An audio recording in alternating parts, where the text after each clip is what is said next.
rolling. This is Revolution. And today I am speaking with someone that I have talked about on this show quite a bit.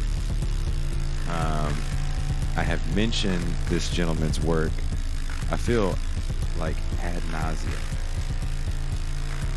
His name is Professor Toure, and he wrote a book called Toward Freedom, The Case Against Race Reductionism. And just this is from the inside of the jacket. It says, in an era marked by the rise of identity politics on the one hand and Trumpism on the other, Toure F. Reed argues that by dividing issues of race from those of class, America ensures its failure to deal with either. The fate of poor and working class African Americans is inseparable from that of all working people. Reed ultimately contends that social democratic policies intend to redress material and social inequities across the populace are the only feasible means of eliminating black poverty and racial disparities. In short, the road to freedom is open to travelers of every color, and only as part of a multiracial working class coalition is black equality possible. I've recommended this book on one of the last live streams I did as a book everyone needs to read. And as I'm talking to this gentleman, we're emailing back and forth, I find out that Toure also plays guitar.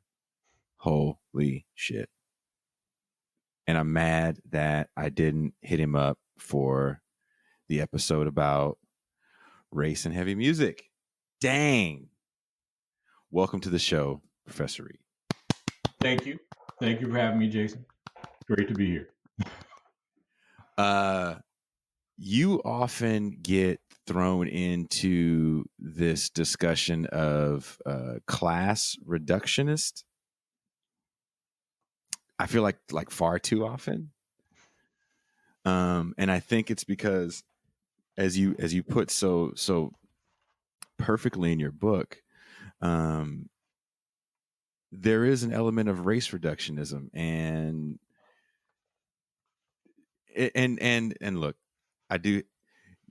When you have like a whole chapter on Ta-Nehisi Coates, I believe you call it, was it Ta-Nehisi Coates and Barack Obama, the yin and yang of neoliberalism? Yeah, the yin yang twins of neoliberal benign neglect. That's the full title. It's a long title, and my editor was kind of concerned about the length of it, but I was committed to it, so they let me have it. But it was perfect. And I was having a conversation on the show with a gentleman named Justin Hunt, who has a great show on YouTube called The Company Man. He was on Hip Hop DX. He's a hip hop journalist, if you will. Hip hop commentator. I don't know the right word. I don't want to say pundit. But I bought a copy of your book and sent it to him because we ended up getting into a conversation about Ta-Nehisi Coates.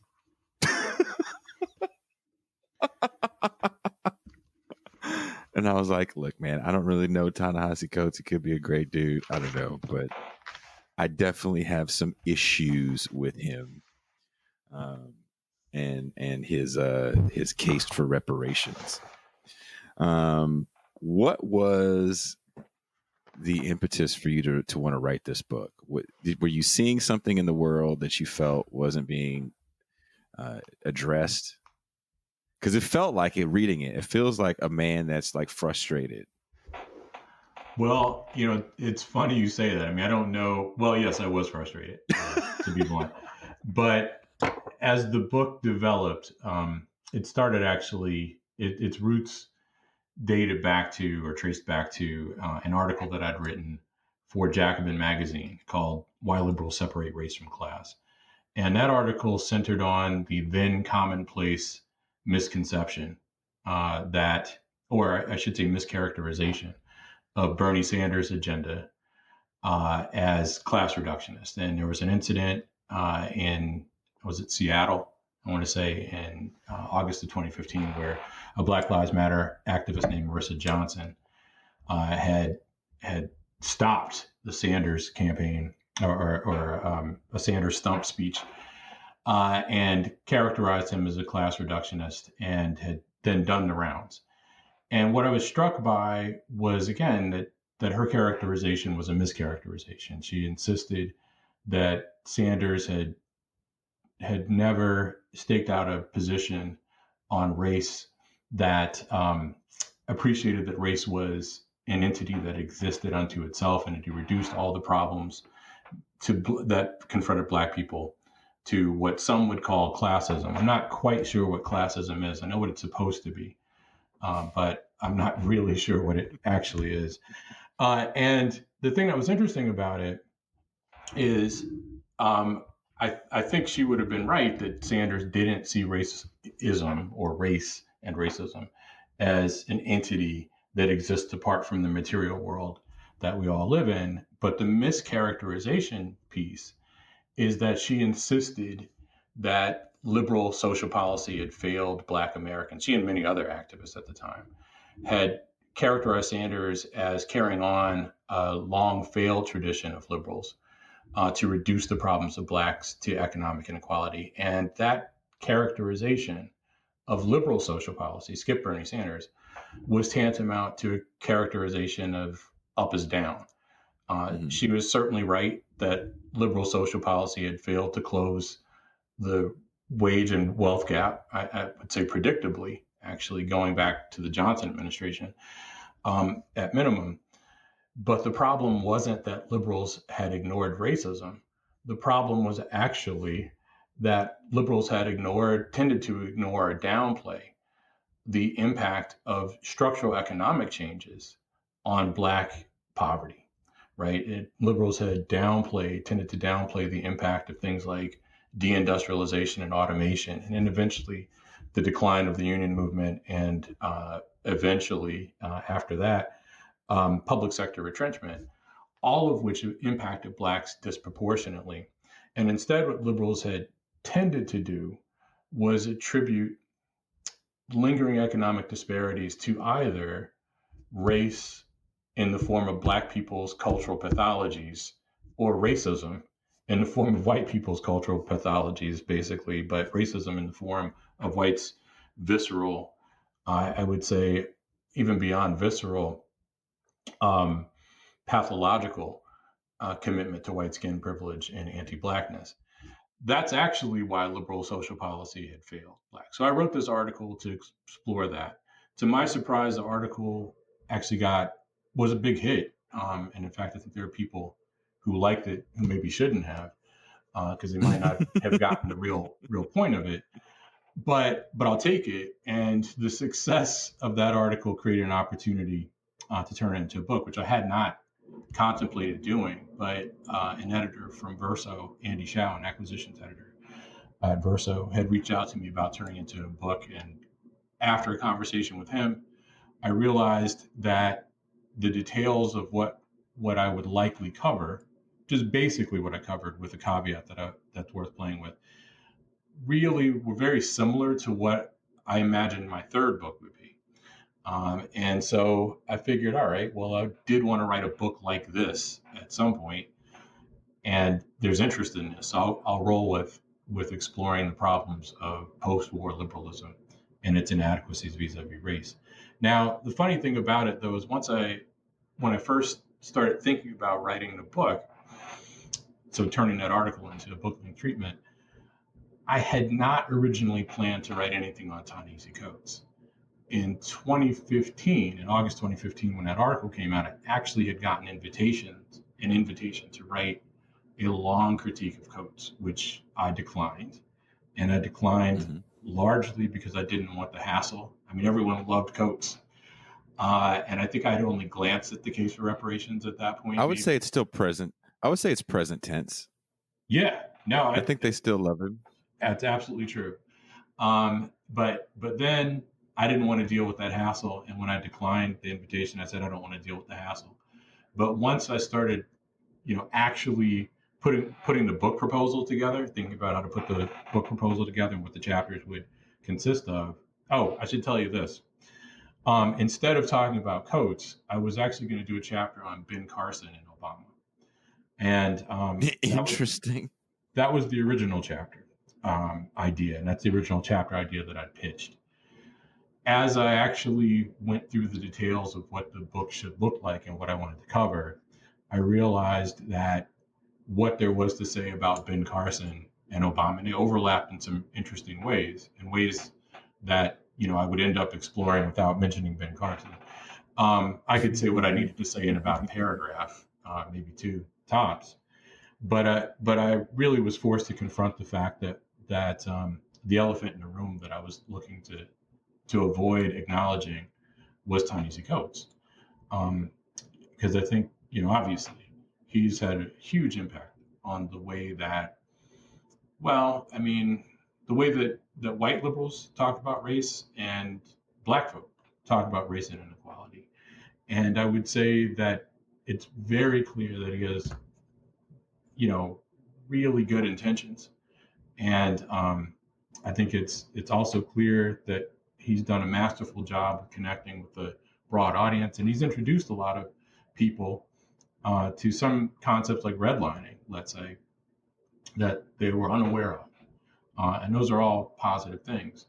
But those positive things notwithstanding, I'd observed some problems with the analysis that he puts forth. That's the basis for the case of reparations. And since that was in fact shaping the political discourse broadly, as well as the social discourse, I see it in the classroom all the time, then I was compelled to write this chapter that I didn't originally want to write. It's so I actually had Richard Rothstein on the show, who wrote the book The Color of Law, which I actually enjoyed. I don't know if you read it or like it, or maybe you don't care for it. I dug it. And Coates gives Rothstein a lot of credit for kind of upping him on what redlining was, to the extent of how redlining affected people. Sure. And I got hip to Richard Rothstein because a lot of his book takes place where I'm from, actually, in Richmond, California. And talks about how redlining affected Richmond, and literally I can see it. Yeah. And I kind of understand where Coates went with that, but in talking with Rothstein, they definitely have different prescriptions on how to kind of right the wrong of redlining. And again, Rothstein goes in depth in his book about how redlining affects a lot of different aspects of post World War II Black life, from factories moving away from certain cities into these suburban areas, especially where now Tesla is now in the Ford plant, I think it was. I forget what car company it was. They had Richmond to way out in a city called Fremont. And Tesla owns it now. I forget, it was a car parts plant for years, and now it's Tesla. But part of that reason was they were building these developments. There were white-only developments, so these black people, it was harder for them to get to work, and they couldn't live closer to work, and schools, and how it affected school systems. Like, he definitely goes in depth in it, but his prescription is not Coates's prescription. And he, as a historian, I don't think he looks at it from the same lens as a writer who has a bit of a poetic pen. Right. Now, there is overlap, though, between Rothstein and Coates, is there not? I mean, I have not read all of Rothstein's book. I've read a few chapters of it, and I noticed in the back matter there's some reflection on prescriptions, and I think it almost reads like a Q&A in the back matter, where he distinguishes himself from Coates, where he, if I recall correctly, he rejects the idea of reparations per se in favor of redress of some sort. That may not be the exact word that he uses. No, you're pretty right on. Yeah. Okay. What is Rothstein's ultimate prescription? Because from what I read of the book, I had an idea of what his ultimate prescription is, but since you've read the whole thing, then you would know better than me. I read the whole thing kind of a while ago, and we didn't really get too much into prescriptions, surprisingly enough. Oh, okay. You would think that that would be like the main question I asked the guy. So, what do you think the answer is? Um, because honestly, I don't know what the answer is, and I definitely think he feels that it's some sort of program to help with home ownership in the Black community, which definitely is lacking, especially post the financial crisis. Sure. Um, I worked in real estate finance I would say, from the late '90s up into that crisis, Mm-hmm. in my 20s to my early 30s, and it's heartbreaking to see the lack of so many Black people were buying homes because they had the ability to with the expansion of credit, Right. but that expansion of credit came at a very steep price. Sure. Yeah. And I think Rothstein sees it as like we have to do more than just expand credit lending. Like you have to really um, look into how we can provide to right these wrongs. Because when you look at places like Levittowns, Mm-hmm. you know, his book pointed out a real problematic issue with Levittown, where there's a person that bought a house in Levittown and it's worth like $300,000 30, 40 years later. And there was a Black man that couldn't buy in Levittown. He had to buy in the Black part of town. And 30, 40 years later, his house is only worth 75,000, Right. and it's that loss of wealth that a lot of these guys are using as their calculation. Right. Yeah. And I don't, sorry, go ahead. Go ahead. Oh no, I'm deferring to you. You go. You No, did no, the no, no, interview, by please. the way. I mean, there's certainly something to be said for the role of transgenerational wealth in influencing outcomes, right? And many homeowners, myself among them, had benefited from family wealth, right, in the acquisition of the purchase of their first homes. And Blacks have historically been at a disadvantage, uh, you know, because of, in part anyway, because of FHA redlining policy, right? At least up until 1968 or so, technically. And by then, you could make the case, and I think I do make this case in the conclusion of Toward Freedom at minimum, a lot of the damage is already done, right? I mean, the deindustrialization had already taken effect in America's inner cities, right? Which are now more and more at that point, were more and more becoming homes to what people would later call concentrated poverty and the like. The thing, though, that's kind of interesting about the focus on wealth acquisition, from my vantage point, is that while that's a thing, um, it's also the case that fewer and fewer whites are in a position to pass on their wealth Mm-hmm. to their offspring. And that doesn't, since I'm not Fareed Zakaria, that's not a case for saying, so what, right? That it's not so bad to be Black.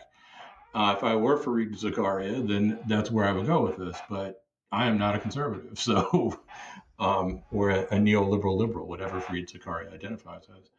So that's not where I would go with it. But there's something that seems a little anachronistic to me about the focus, among other things, actually, about the focus on wealth, period, and even and more to the point, conservative, for what it's worth, and the focus on wealth, period. And it does strike me that much of the conversation focuses on captured, wealth in the form of wealth captured in the form of equity, period. Again, I want to stress that since the late 1960s, wages have been on the decline for the bottom 80 to 90% of workers. And that's had a quite consequential effect on the ability of anybody, irrespective of race, but certainly even white people, right? It's worse for blacks, no question about it, but even white people, to actually keep their heads above water, let alone to pass on their wealth, which fewer and fewer of them have at this point across generations. I mean, there was a study done by Matt Brunick not too long ago on the racial wealth gap. And one of the things that Matt Brunick found was that, and I don't imagine this would surprise you, Jason, and I bet a lot of your listeners are aware of this, but some may not be. What Brunick found was that the wealth gap was actually largely concentrated at the top, that the top 10% of households among whites had about 75% of white wealth. And the top 10% of black households, interestingly enough, had about 75% of black wealth. And that if one were to equalize wealth, and I don't remember the exact numbers, but if one were to equalize wealth, Brunick found, for the bottom, 80% of workers, then it would have a negligible effect, or at least a minimal effect, on the wealth gap. And what was interesting about that characterization, and this is one of the things that I find a little disturbing about at least the dominant discourse on reparations, is that the wealth gap discourse actually has a kind of class skew. So some people like myself, I mean, I think we began with the class reductionist charge. Some people like myself are classified as class reductionists because we insist on following through on the logic of the social constructiveness of race. I used to say that class reductionists meant to people that, if one was an alleged class reductionist, was one for whom race was a secondary at best. Racism, sexism, homophobia, whatever, right, were secondary, and that class reductionists diminished the impact of racism, sexism, homophobia, or whatever, or even denied the impact of that kind of prejudice on people's lives. Since I've actually never done that, and since Cedric Johnson has never done that, or Barbara Jean Fields has never done that, or Adolph Reed has never done that, I think all of us have been crystal clear that racism, let's say, does in fact undercut Black people's and Hispanic people's life chances in far off exotic America. And we've all been crystal clear about that, not just as scholars, but as Black people who've lived all of our lives, or at least most of them, in the United States as Black people. So it's as clear as the sun in June in Ecuador at noon that racism does in fact impact negatively people's lives, right? Not just, again, we don't know this just as academics, but we know this through lived experiences. It's occurred to me that really what a class reductionist is someone who insists on following through on what the social constructiveness of race means, which is that race is an ideology, right? Racism is an expression of ideological and cultural attachments rather than something that is an inexorable, force that's transhistorical, as some people seem to think it is these days, or it's even in your DNA, as Barack Obama or Hillary Clinton have said, or perhaps even Robin DiAngelo. But before you take the mic from me, I just want to say this one thing.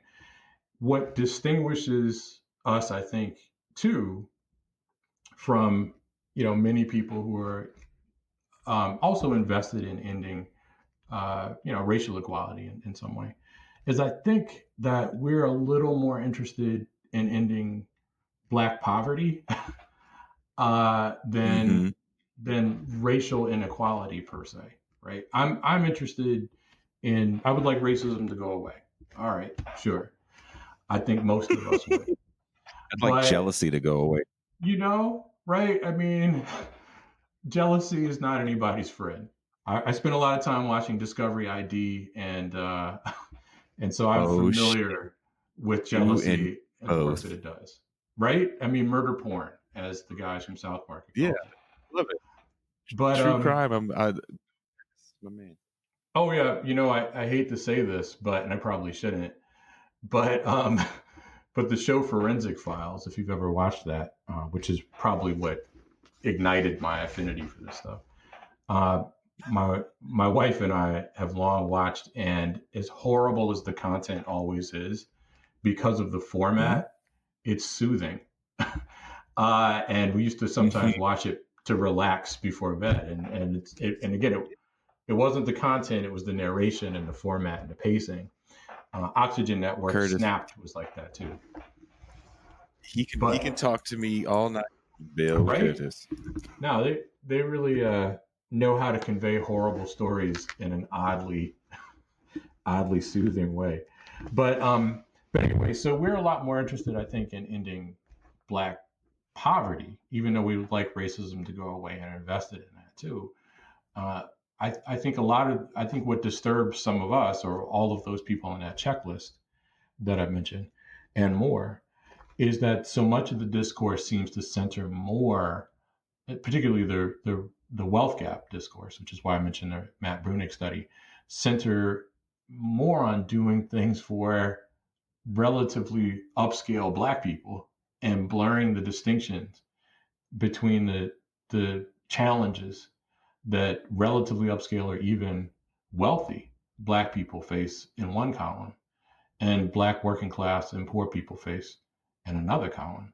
And so much of, I'm going to beat this dead horse, so much of what constitutes Black issues, I think, comes down to projects intended to shift the focus away from policies that working class and poor Blacks would benefit from disproportionately. Like, I don't know, Medicare for all, let's say, or the fight for 15, in favor of supporting Black entrepreneurs.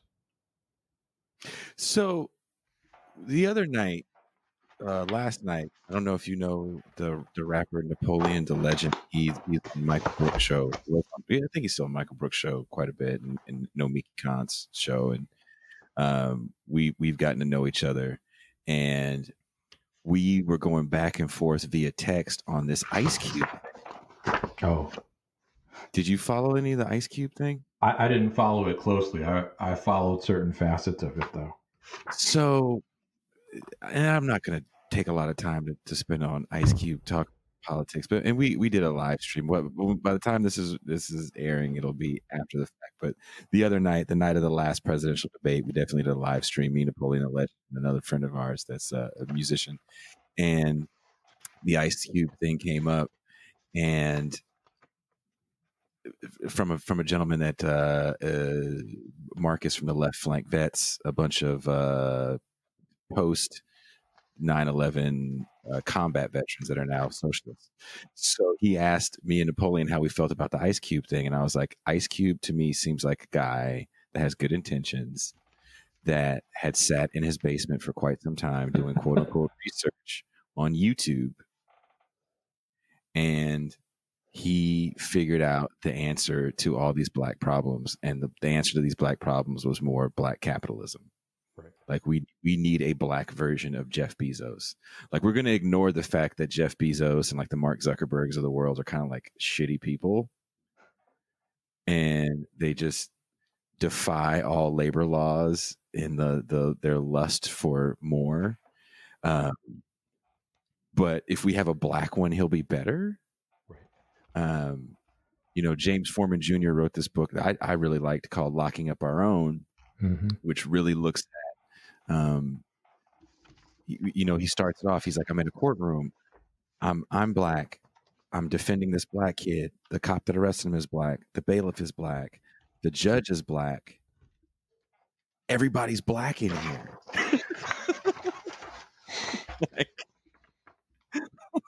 It's at some point we have to start looking at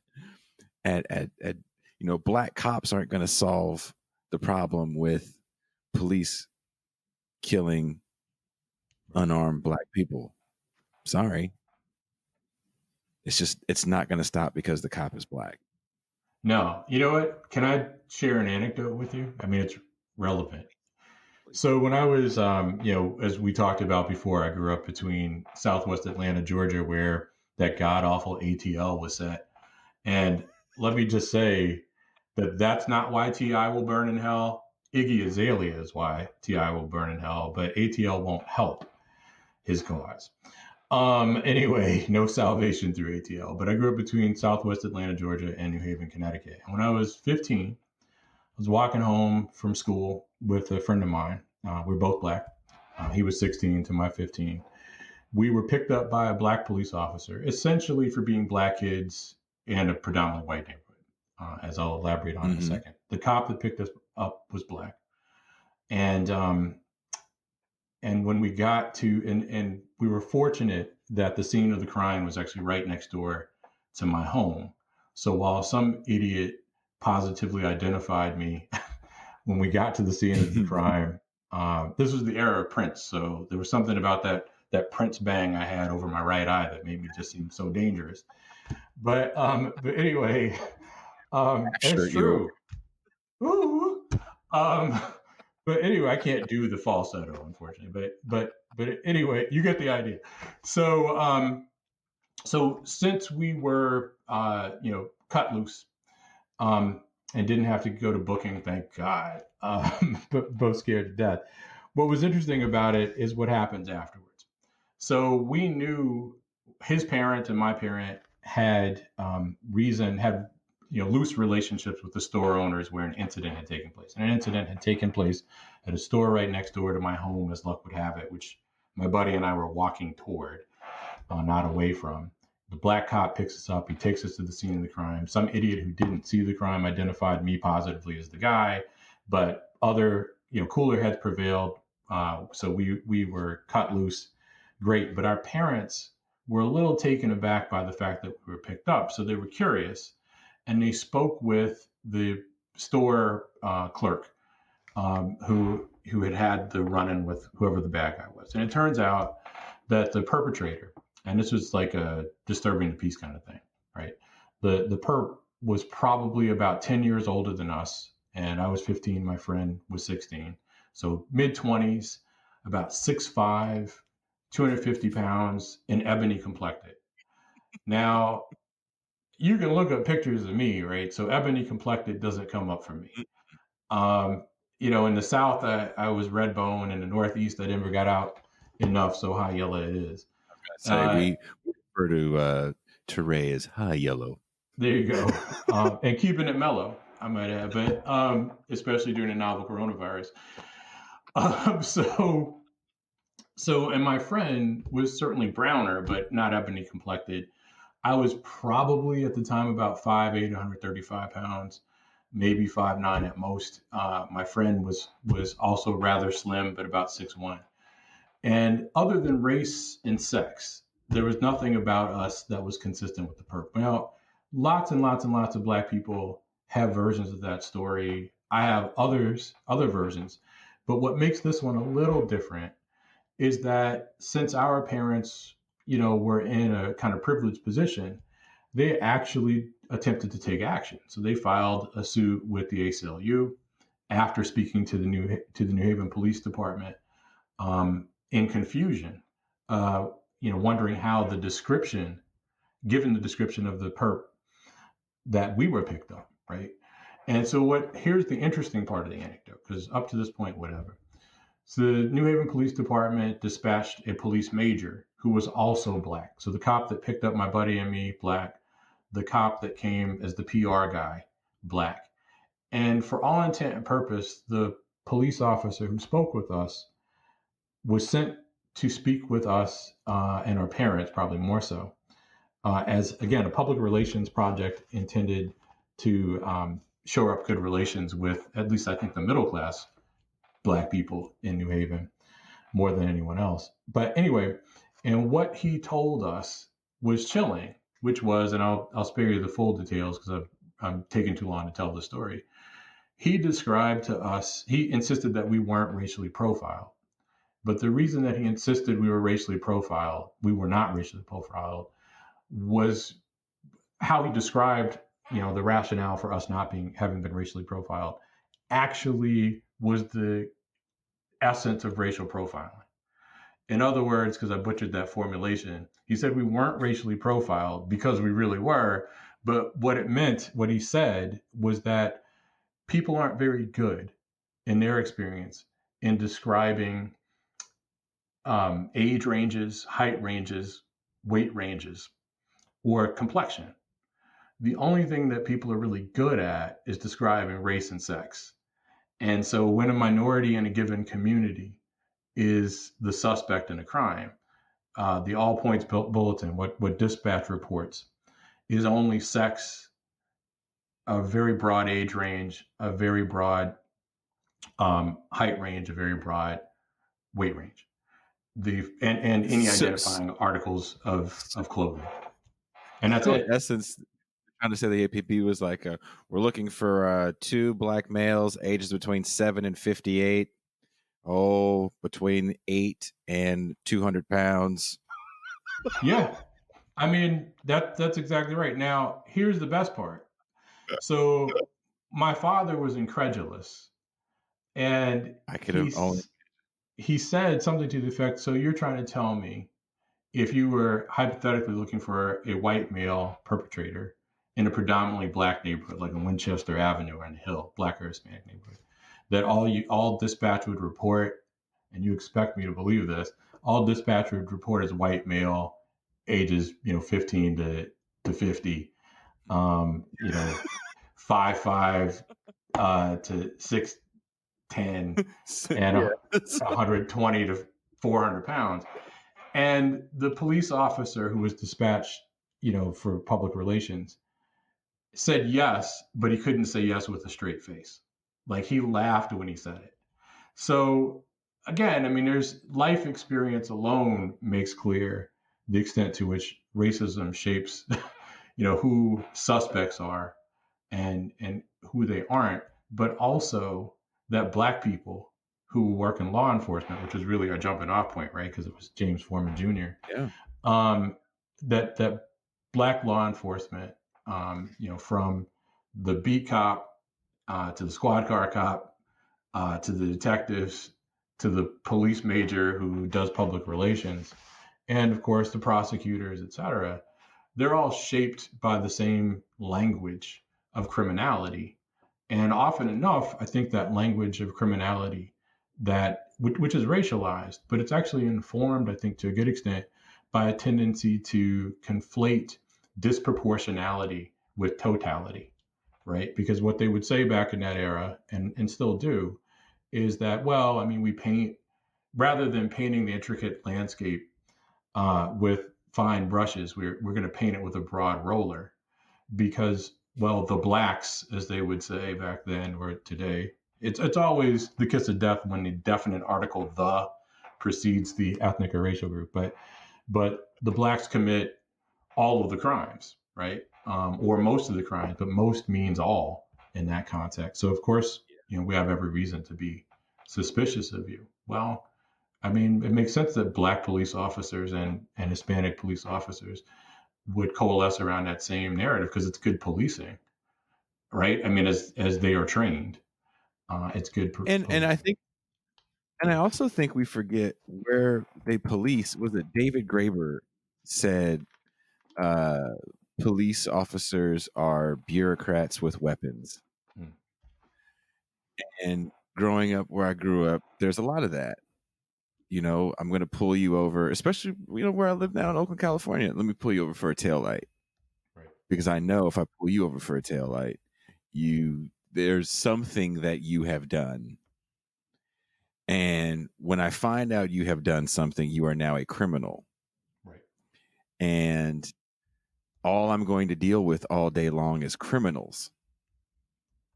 And because my job consists of me hanging out in this predominantly colored world, Right. then all the criminals are going to look a certain way. And I think that goes into a lot of these, like when people are talking about defunding the police and law enforcement reform, I think they look at it with the broad brush of just a racialized police force, but I find it like deeper than that, because we have to look at impoverished areas and dealing with people that might have mental health challenges not being tended to because they don't have the money to tend to those challenges. And as we've seen over the last, when it's 2008, so 12, 13 years, the loss of Black wealth through not having homes, losing your home. Was it 5 million homes were lost during the 2008 financial crisis? I'm even seeing more kids, younger people on the streets. Before it was the old man, right? The older cat. Now I'm seeing younger kids that are definitely aren't there mentally, and trying to ask law enforcement to deal with this problem is just silly. This is far beyond a law enforcement problem at this point. This is a failure of the state. Right.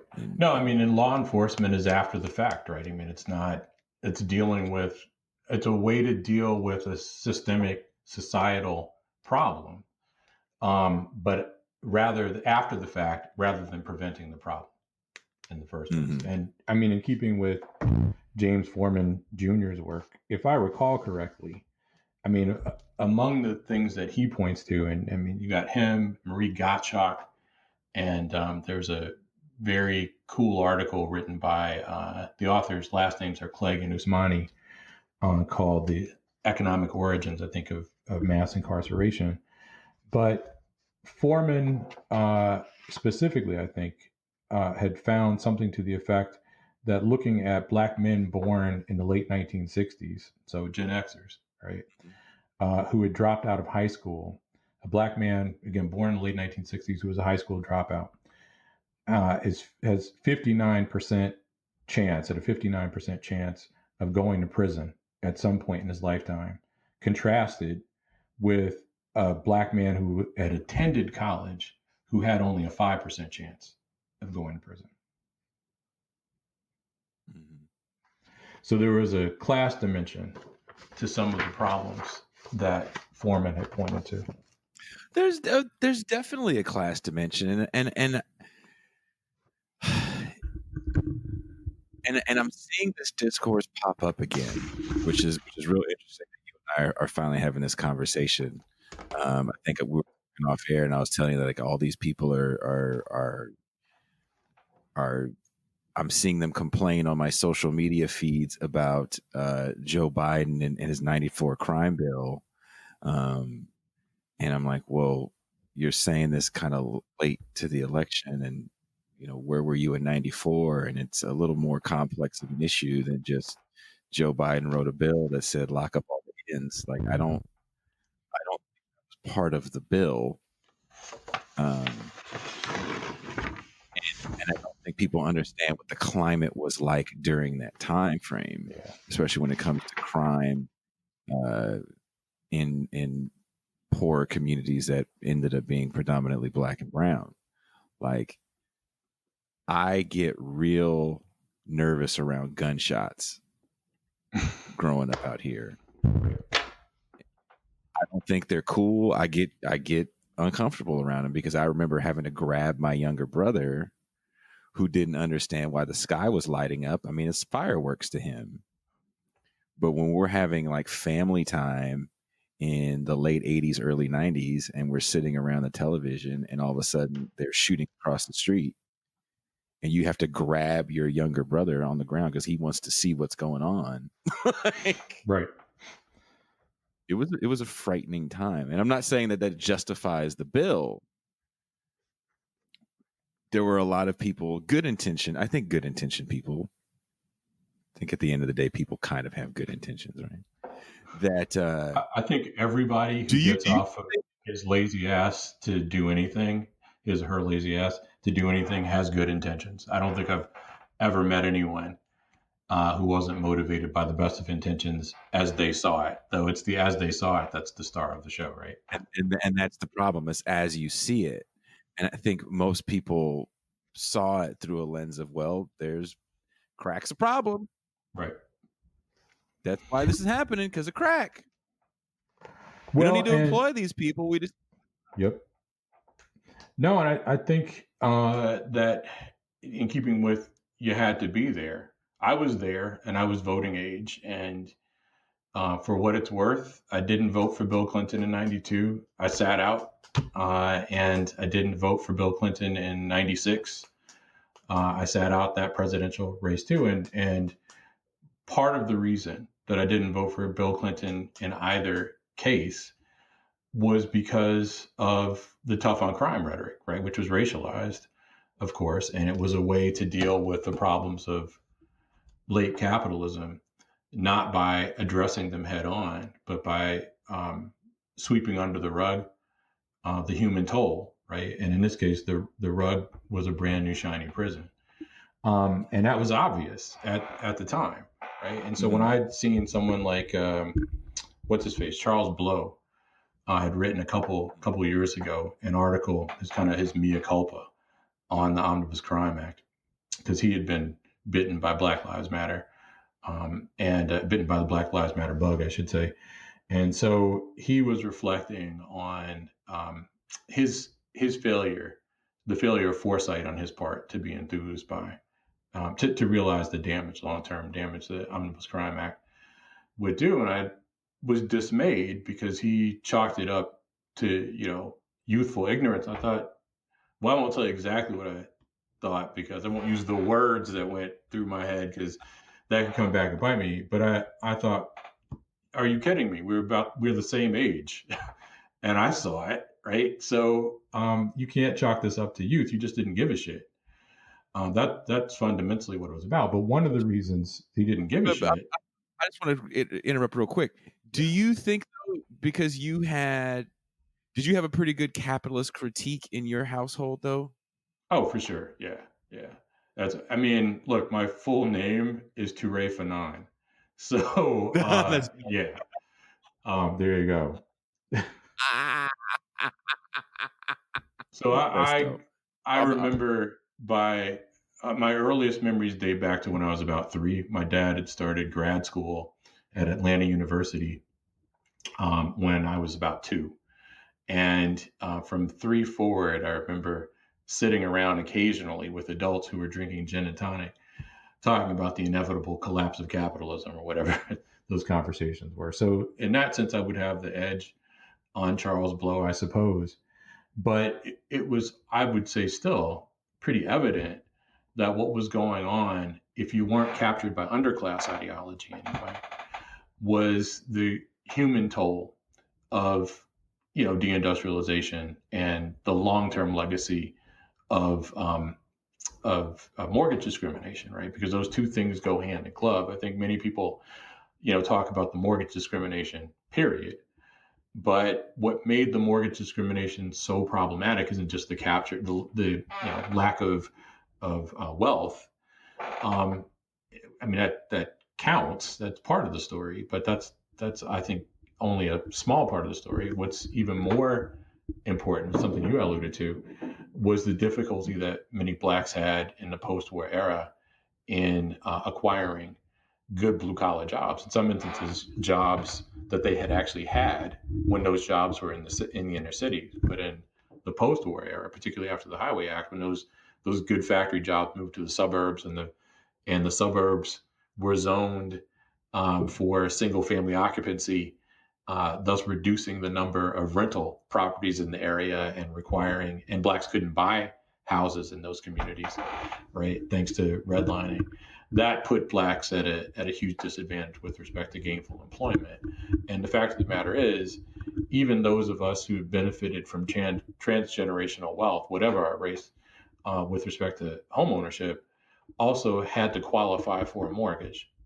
And that is part of the mix. You have to have good credit. You have to have a good job, and have had a good job for more than 15 minutes. A while, right? And so if you don't have those things, unless your parents buy the house for you outright, you're not going to get that house either, right? But in keeping with the zeitgeist of the 1990s and the zeal that many blacks had for tough on crime legislation. And I mentioned that I didn't vote for Bill Clinton because I'm in the minority, right? I mean, most black people did vote for Bill Clinton. Again, I didn't vote for the Republican. I hadn't been lobotomized, but I couldn't. But my line about not voting for Bill Clinton or Al Gore, for that matter, was if I wanted to be a Republican, I would be a Republican.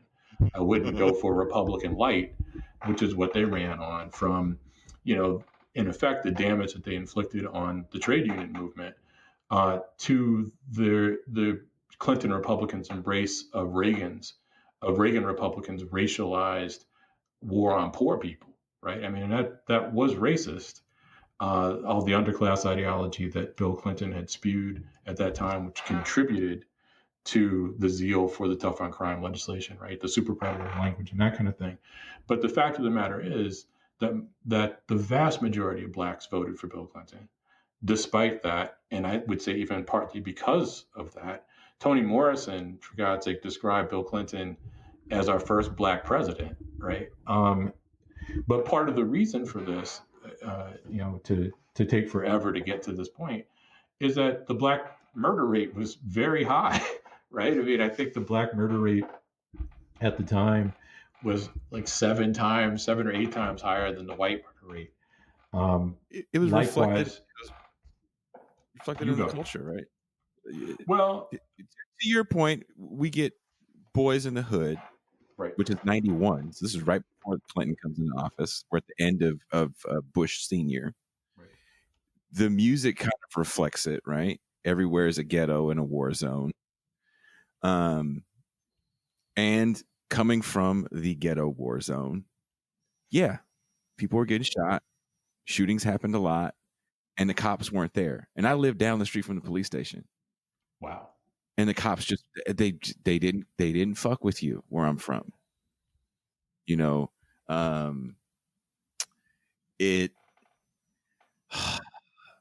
It's Bill Clinton did a I want to say it was during when he was campaigning for Hillary.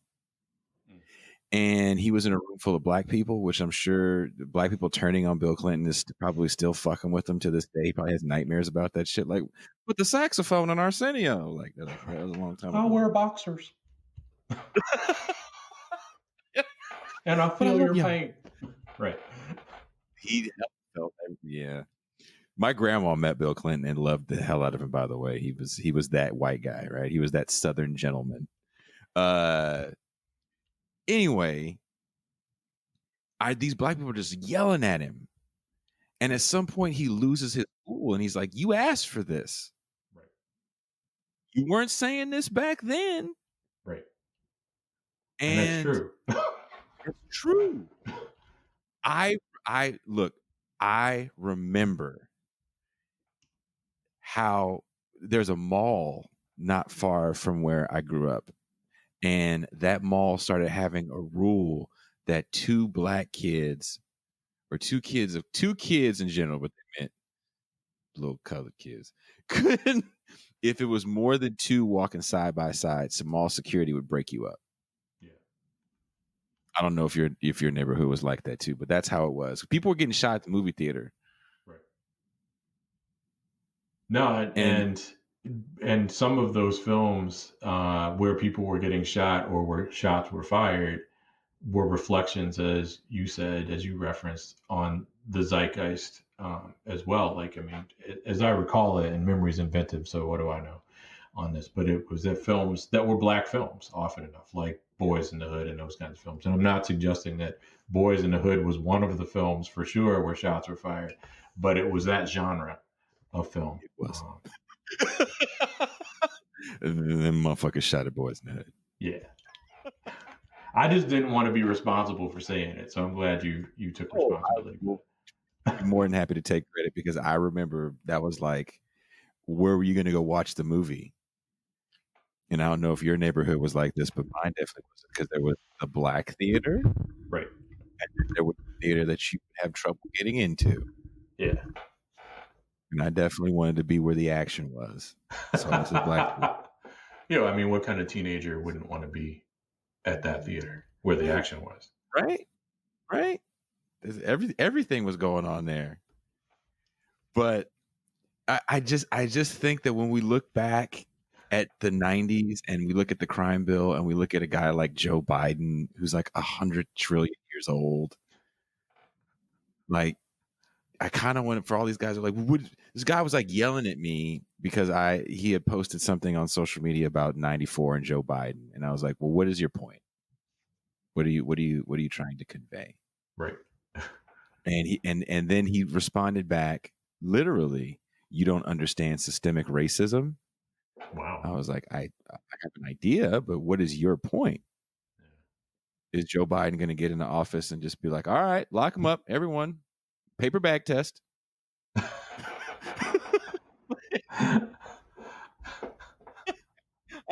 I need to know what you're afraid of or what you think's going to happen, because I don't think you lived through that era. And if you did, how did it affect you? Right. Because if you lived through that era, you're like, well, you know what? My dad went away on a bullshit weed charge. Okay, well, I get it. Let's talk through that. We can have a conversation about that. But if you're just yelling at me and saying words like systemic racism, and you're gonna follow it up and say, well, neoliberal, I was like, look, man, you can't just say phrases you hear on the TV. Well, and in fact, I mean, with that one, people actually sometimes hear neoliberal as an update of progressivism, right? New progressivism is how some people hear it, rather than the kind of atavistic conservatism, which is what it is.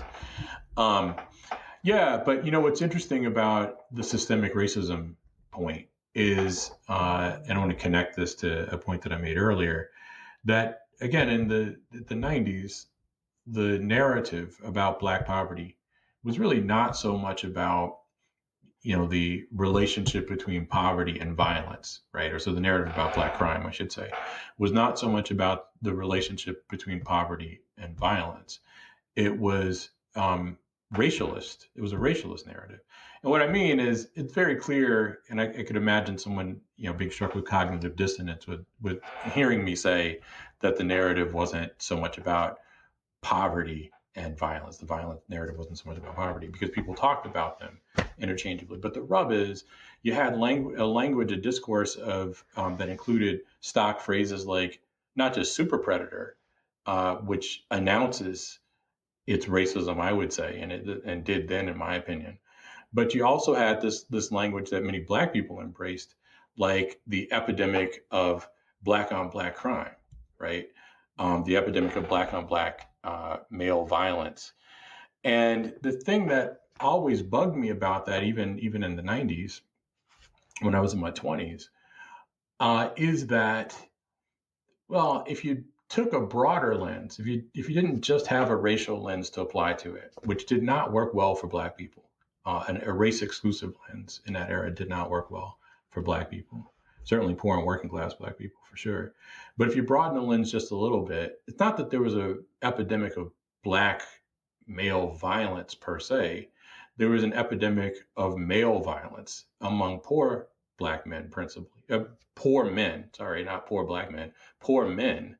I mean, race was less consequential in influencing violence than age, relative youth, sex.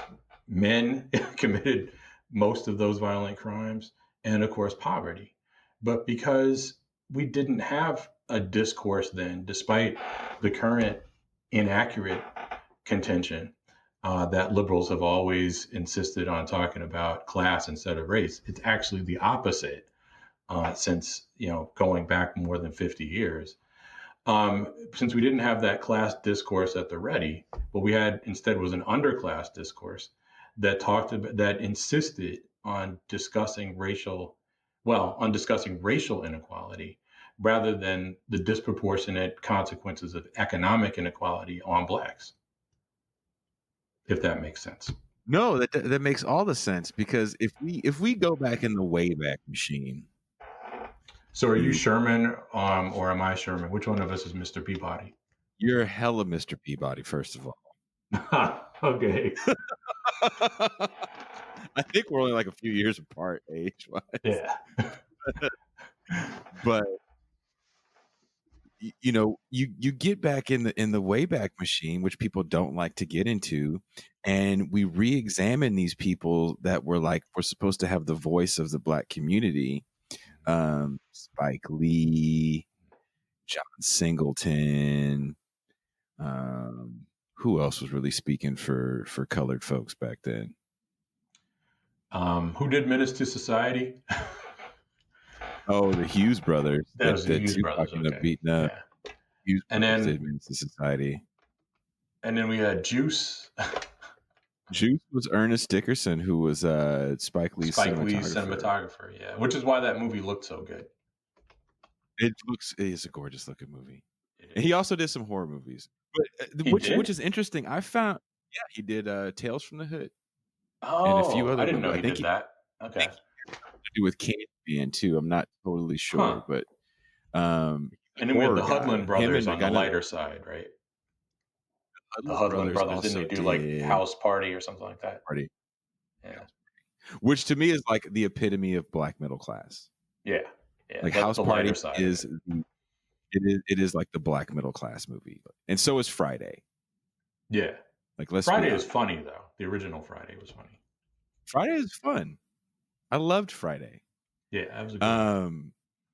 But when we think about like who was speaking at that time, to your point about Black on Black violence, all of these guys that were supposed to be speaking for us, to me, kind of echoed the same sentiments of the guy that was in office at the time, Bill Clinton. Yeah, for sure. There's a problem with black crime, and Black men are violent.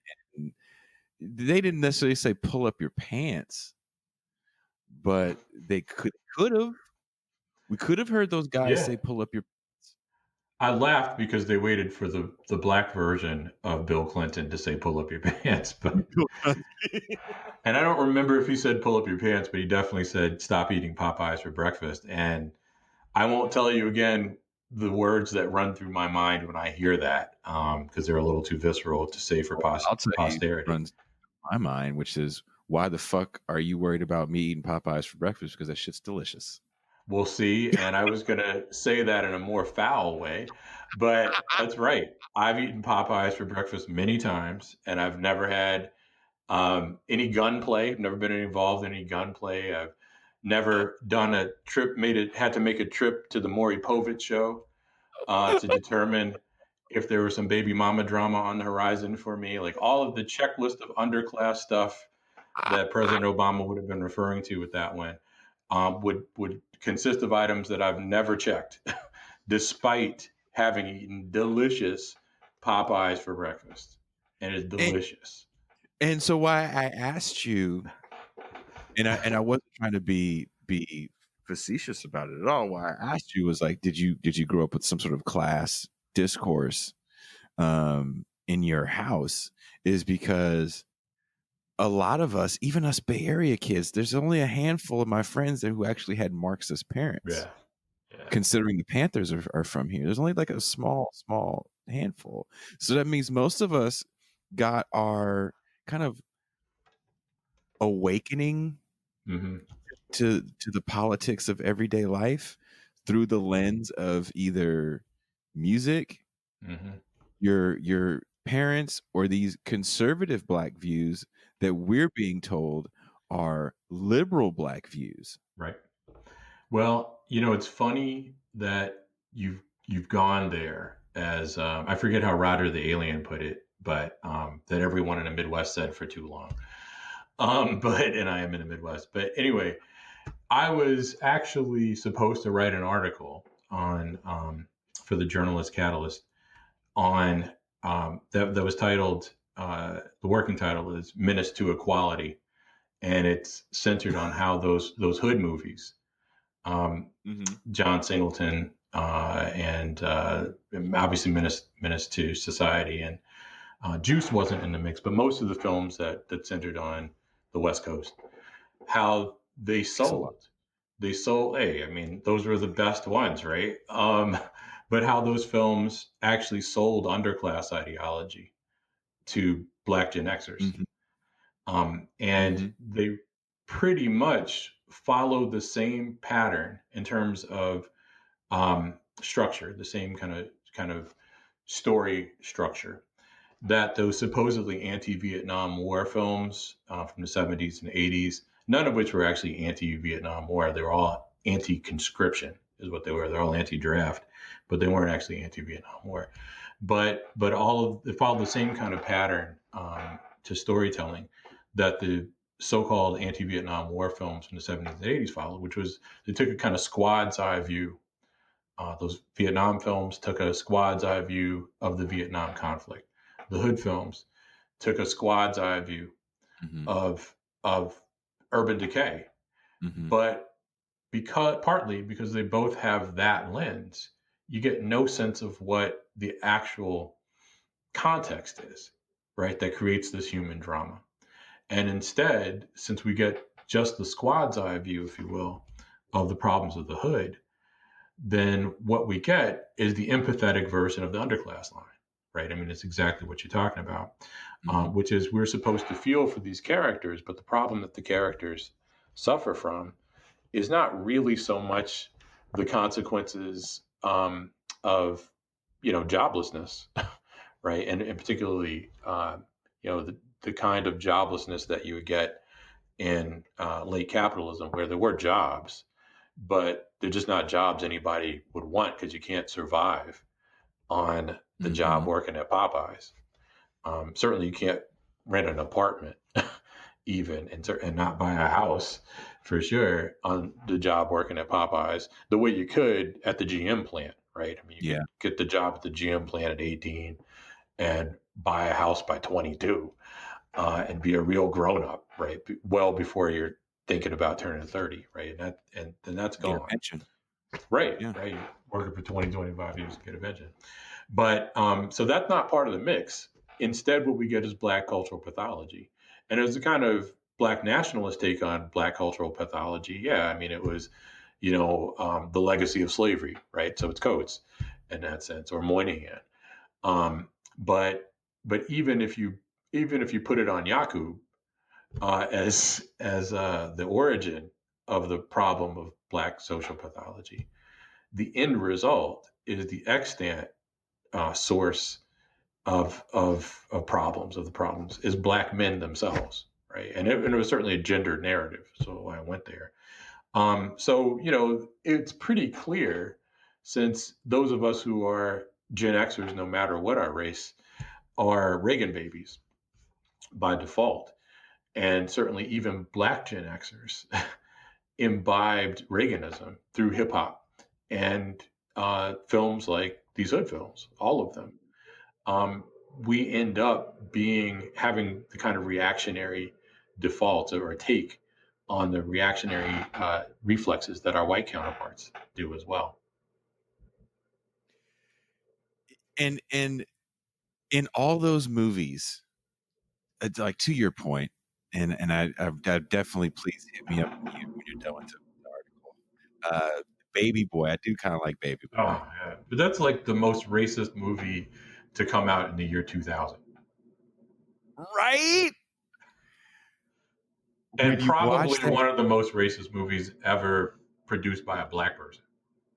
I'm trying to think. Is it? If not the most, it's got to be in the top 5, right? What's your top 5? My top 5 most racist movies produced by a Black person.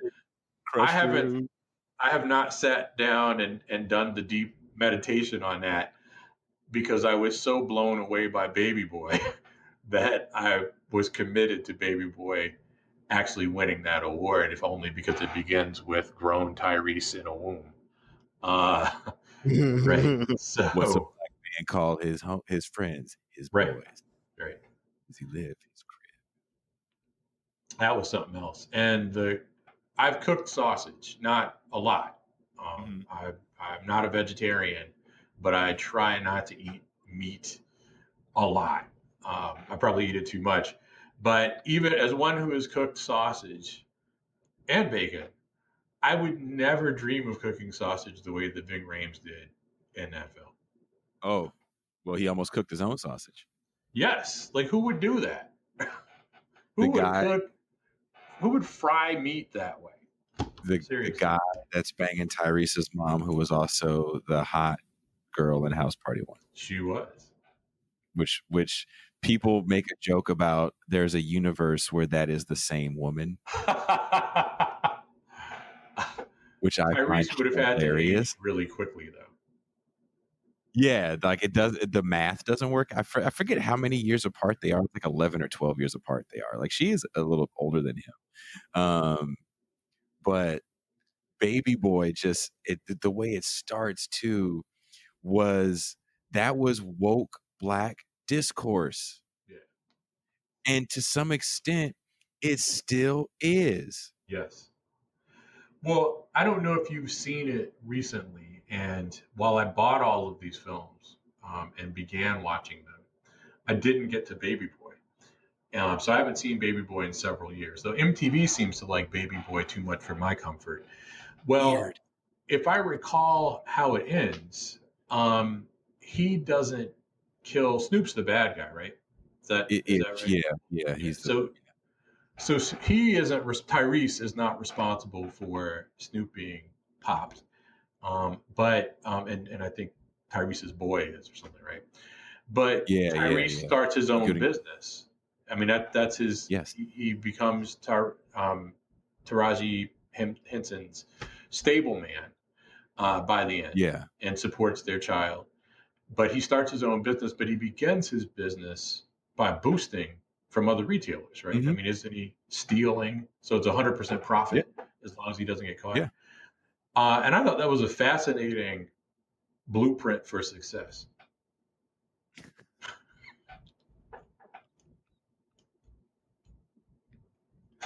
You mean that the Reed family fortune was not built off like your great granddad bootlegging? Who knows? I mean, I don't know about that, but and I could ask. I'm curious, but it struck me that as a blueprint for success, that was not a sustainable model, nor did it have broad application. That's what I was struck by. But that's my problem with going back to the whole Ice Cube thing. When we have these conversations about policy prescriptions to help, if not Black Americans, then the broader conversation to help poor people in general, it's always, well, we need more money for entrepreneurship and Black people need to own stuff. We go into the Black community and Black people don't own anything in the Black community. They don't own any liquor stores, and that's what we need. We need more entrepreneurship. I'm like, okay, like I get that to a certain degree, but I mean, then you want a whole town that everybody just has their own business? Like, who's going to work there? Like, I don't. Yeah, that's not doable in capitalism, right? Most of us have to be workers in capitalism, even if we're laid off workers. We can't all be entrepreneurs. And there's like almost in these movies, there's always a theme of, man, I can't work for nobody. Like, really? Like, at all? Like, that's a bad thing? Like, I recently saw Dame Dash. It's an older interview, and he was telling someone about like why he is where he is. So there's some conversation about work, and Dame was like, I don't work for anybody. What do I look like calling some man daddy? I was like, I don't know how you work, homeboy, and what goes on in your workplace, but unless I was literally working for my father, I never called my boss daddy. Like, that's not the relationship that I see in labor. No. And it's that disconnection from the understanding of just labor. Right. And thinking, well, if I'm not the owner, then I ain't shit. Right. And that is, more and more, broadly speaking, part of American culture generally. About 20 years ago, maybe less. You remember Happy Days, Tom Bosley, the dad? Tom Bosley was shilling. It wasn't Amway, but it was some, product that would empower one to be one's own boss. And the recurring theme, and I thought this was fascinating, was something to the effect the commercial pivoted off its sales pitch, pivoted off of precarity, right? I mean, the precarious nature of work in the early 21st century. So the fact that you could get fired even when profits are up, that your boss could be a jerk to you and you have no recourse, whatever, have to get up at the ass crack of dawn to get to your job and then deal with the commute. And the way out of the shitty workplace wasn't join a union. It was start a business, right? Be an Amway entrepreneur.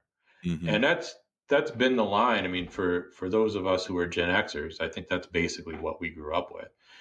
And in some instances, like I don't know if you've watched recently the film Risky Business, but in some instances, the pop culture that Gen Xers embrace as the blueprint for success actually isn't supposed to be the blueprint for success. And the case of Risky Business is a prime example, because that film, I realized in my 20s when I watched it as a young adult, was a critique of Reaganism. When I saw it when I was like 12 or whatever, I was like, oh my God, Paul Ryan and I probably had the same reaction.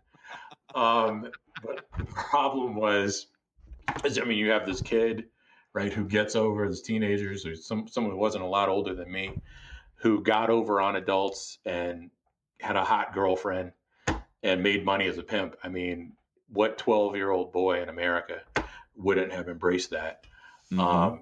And, at this point, I would imagine, as I said flippantly, but I'm serious, I'm sure Paul Ryan and I saw that same film at the same time and were elated, right? Thought this was a great blueprint for success. But by the time I was in my 20s, I grew up and viewed the film and realized that it was a critique of Reaganism.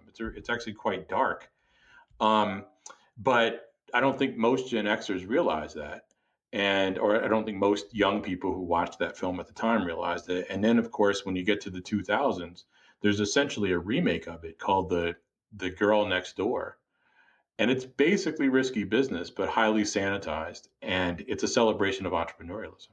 In the end, the sex worker and the girl next door actually is a happy sex worker who will have a bright future ahead of her, contrasted with Rebecca De Mornay, who had, for her, there was actually now a split in the road between her white boy boyfriend from Chicagoland, who was going to go to Princeton, and she was going to continue hooking.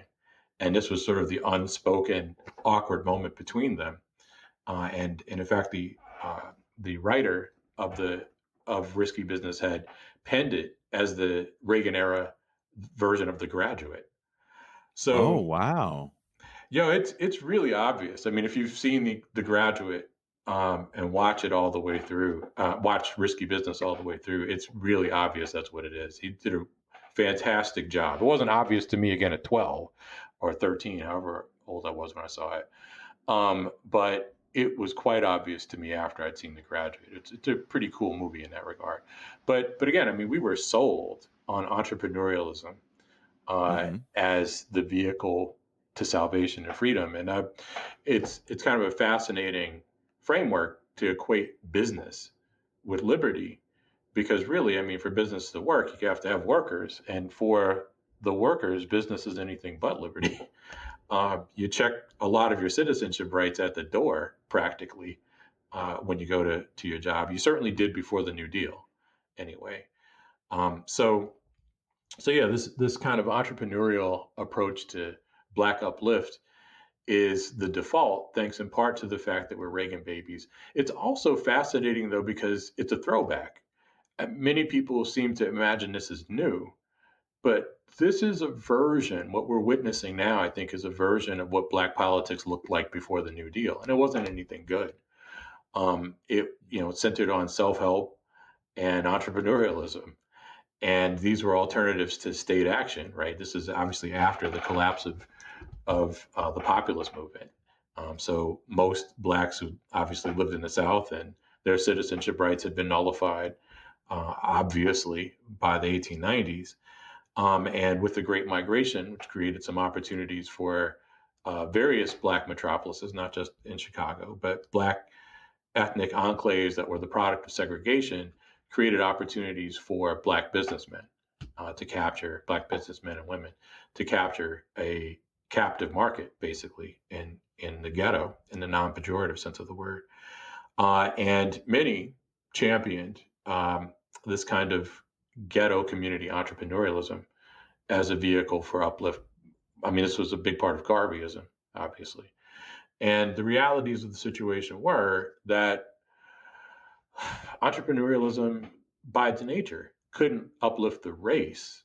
It could uplift certain Black men and women who were the entrepreneurs. But the workers themselves, I mean, the masses of Blacks, would have to be workers. There's this weird kind of first person plural singular shift that we see. Do you watch, since we're started off with pop culture, we'll keep it this way. Have you watched season 4 of Fargo? I haven't watched Fargo. Oh, I'm a shitty person. I've been to Fargo more times than I can count. Real talk. Haven't watched the show. The show is pretty good in general, and it is obviously a cousin of the film. When did the film came out? In the mid '90s, something like that. Yeah, right after I got out of high school. Yeah. So season 4 centers on it's not in Fargo, interestingly enough. So far, there's no Fargo connection, but it's set in Kansas City, Missouri, which I'm going to call Kansas City, Missouri, in 1950. And Chris Rock is the leader of a Black gang. So he's a gangster, right? And they have beef with a local Italian gang in Kansas City, Missouri. And one of the things that's interesting about it is you can see in this. I don't enjoy season 4 of Fargo as much as I did the first 3 seasons for a lot of reasons, but one of them is this thing that I'm going to point to. You can see this weird juxtaposition because of the didactic character reflections that are baked into the narrative of the show between first person plural and first person singular. So Chris Rock's consigliere is played by Glenn Turman, who we would all know from Cooley High and of course, A Different World, right? Different World. He was the professor, the military guy. Yeah. Yeah. So he's his number 2, and Chris Rock and Glenn Turman go to a bank to pitch a legitimate business. And the legitimate business is the invention of credit cards. And the bank turns them down basically because the idea is absurd. Now, the case, and they're Black, right? Those two things. Mm-hmm. They're Black and it's absurd. And I think fundamentally, the bank turns them down because they're Black, but the bank loan officer acts like it's absurd. The interesting thing about it, and why I'm boring you with this, is that in the setup to this exchange to get the loan to go legit, Chris Rock has a back and forth with I think Glenn Turman discussing the importance of us, Black people, having our own businesses, right? It's not enough to finance other people's dreams with credit cards, but part of this is about doing right for Black people, because if we have our own stuff, they can't take it away from us. And I thought that was fascinating because I've again, the business that he's selling is credit cards. Well, I don't know about you. I've had credit cards. I've had credit cards since I was 18. And as far as I can tell, credit cards have not helped me grow my wealth. So when, because of this pesky thing called interest. And so when I hear this narrative, I think, well, what the fuck am I doing wrong, right? Because as far as I could tell, credit cards caused me, a net loss thanks to interest rather than a gain. But of course, it's that slippage between the first person plural and the first person singular. The character says, we need our own businesses. But the reality is, to uplift our community. But that language, that racial language, that racial nationalist language, is obscuring who the real winners and losers are.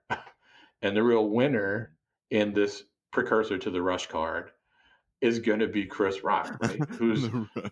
Who's going to juice everyone, Black or white, who has this credit card and charge them interest for living beyond their means. And he's literally describing this as a vehicle for one living beyond one's means.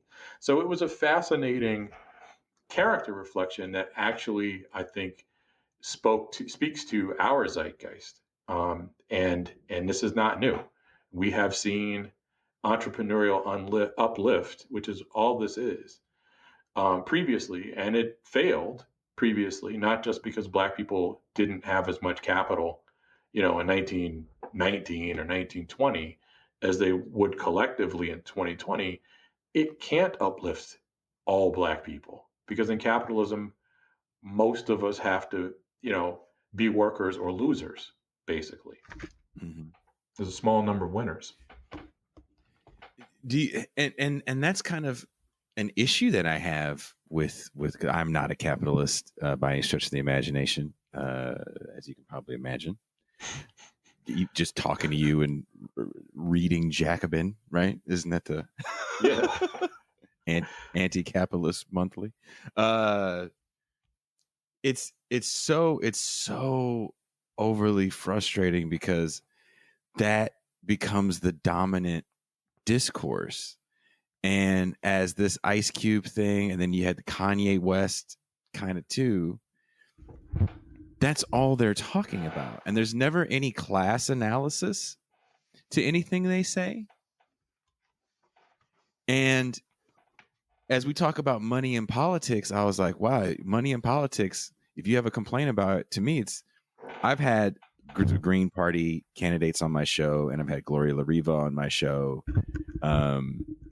Just to kind of give people hey, there's more than two parties, and this is what these people are bringing to the table, and something to think about. Kanye West is on like every ballot. He didn't campaign. He didn't have to. He was able to buy his way on all these ballots. And I don't know if it's his money he spent. There's definitely talk of, there's a lot of GOP backed money to get him on to split the Black vote from Joe Biden. And I don't know any Black people that are really going to vote for Kanye West. I'm sure they exist. I just don't know any. And he has that huge white fan base too. So maybe he'll get some white voters. Oh, that's what his commercial is mostly. His commercial, he has a commercial, and it's mostly white kids saying that they vote for Kanye because he leads with the hand of God and he'll be a great leader and yada, yada, yada, yada, yada. Wow. And it also reminds me of after Trump won, Oprah Winfrey won some sort of award that people like Oprah Winfrey win. And everybody was like, Oprah should run for president. And I was like, you're really? Like, you think that's cool? Like, the reality show guy sucks because reality shows aren't really acting per se. But, Oprah was great and beloved. There you go. Yeah, I should be president. Really dismayed by the Oprah thing because it was, kind of post-Citizens United conceit that everyone needs a billionaire candidate, right? Or a multi-millionaire candidate or whatever. And that certainly was a capitulation, or at least I interpreted it as an unrecognized capitulation and to the demise of democracy. Because if it's like that, I mean, if we have billionaire champions, and then what that means practically is that certain ideas will rarely, if ever, make their way into the political discourse. And we're already kind of there anyway, right? But every now and then, though, they've got to make it in there because you don't have to be a billionaire. You just have to, you can apparently just be a character with some good ideas and a straight shooter like Bernie Sanders or something and gen up some success. But then again, the response to that is we need a billionaire, right? I mean, that was kind of what Mike Bloomberg was trying to do. So it's creepy. And because Mike Bloomberg is such like a Batman character out of a Tim Burton Batman movie, like he is like there's like a handful of people in office or office adjacent that are like these comic book like villains, and Bloomberg is one. Steve Mnuchin is another one. Like you can't be any more comic booky than these guys. But the lust for people to want to see another rich person in office to combat the rich person, like that's the only way you can get there, is silly. And it does say a lot about the way people kind of ignore real working class issues over is it politics. Like Donald Trump, to me, the one thing he's done with his Twitter, and it makes me mad, I don't like to talk about it, is he just says stuff. He just says stuff and it becomes news. I don't want social media, even if it's the president's social media, to be news. No, I mean, that's not what it's there for. Right? I mean, he said quite recently, I mean, I think this week, that if it weren't for social media, he couldn't get his message out because the press is so biased against him. And of course, without saying it, That's not true. what he's saying is that the press would fact check me and wouldn't necessarily allow me to say the stuff that's not true without indicating that it wasn't true, right? But social media allows him to say whatever, it allows any of us to say whatever we want to say, irrespective of its veracity. And in many instances, I think it also kind of encourages some pretty nasty sensibilities because it's sort of the worst kind of blend of anonymity and notoriety all at the same time. You can sit behind your screen, with an avatar and say whatever you want and get notoriety for it without having to deal with the consequences because of the disconnect between your screen name and who you are. Right. So it's kind of awful. I'm not on Twitter for a reason. So you are hard to find on social media. I don't think you're on social media, but you're I'm also on Facebook. Are you? Yeah, I'm on Facebook. The photo that I've got on Facebook is not me though. It's my grandmother from like 50 years ago or whatever. But yeah, I'm definitely on Facebook. So I was talking about your book to a very close person to me, and they then gave me another book that is the antithesis of your book. Ooh. And I wanted to compare and contrast these books real quick with you.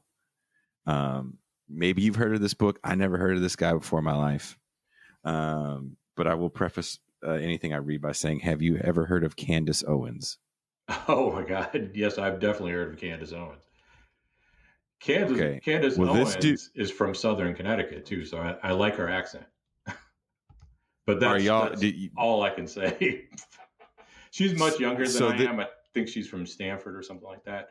But whenever I hear her, I get homesick. And then whenever I hear her accent, I get homesick. Whenever I hear the content of what she says, I just get sick. Then you just get mad. Then you get mad. You're like, yes. Why are you fucking everything up, Candace? This book is called The Iron Triangle, and the cover is an iron triangle with two black hands in it. And it says how Democrats are using race to divide Americans in their quest for power and how we can stop them. And the author's name is Vince Everett Ellison. I had never heard of this man before this book was given to me. And I picked the book up and I looked at it and I was like, well, this kind of sort of looks like some bullshit, but let me take it nonetheless. And I got this book. It had no intention on fucking with you about this, but I do have to fuck with you about this because I see you on all these shows and things get real. It's always real serious, and you have like your script and you're sticking to it. And I'm like, well, we're gonna take him off script on a fun little joyride down to Cooneytown. So this is on page 2. So should I take notes? Just no. I think I'm going to read you this first paragraph here, and you're going to be like, yeah. Some have said The civil rights movement was a betrayal, sham, and a con orchestrated against Black Americans by very evil people who called themselves liberals, now Democrats. The betrayal included using any and every promise imaginable in an effort to hijack 2 million dormant Black votes in the South, then using them to take over the Democratic Party and the rest of America. To what end?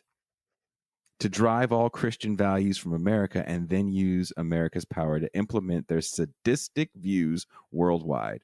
They did this by infiltrating and then compromising the three foundational institutions of the Black community: the Black preacher, Black civic organizations, and the Black politicians.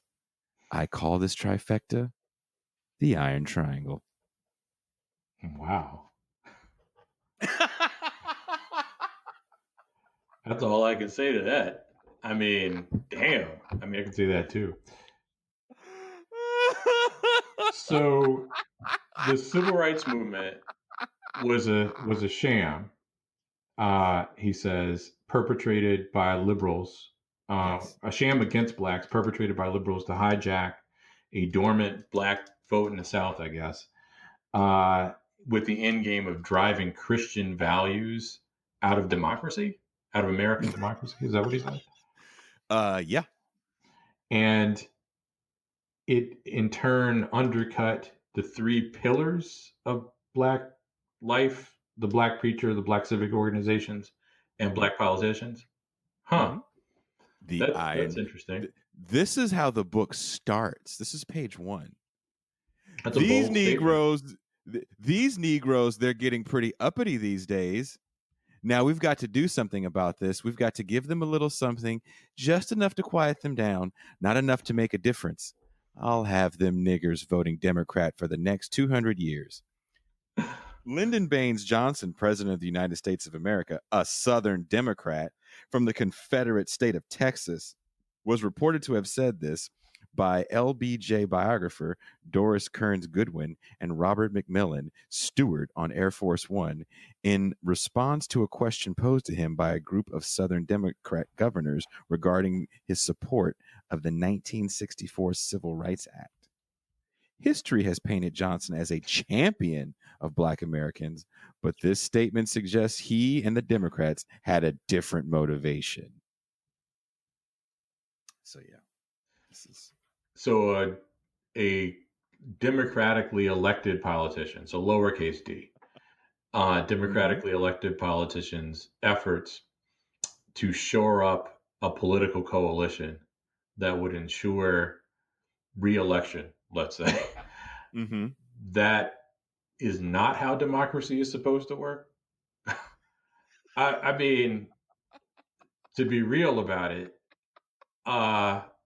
that's the Republican. Like, this is what parties do on some level, right? I mean, you have constituencies, and if you are a party, and you nurture those constituencies, and sometimes what you throw them is meatless symbolic bones.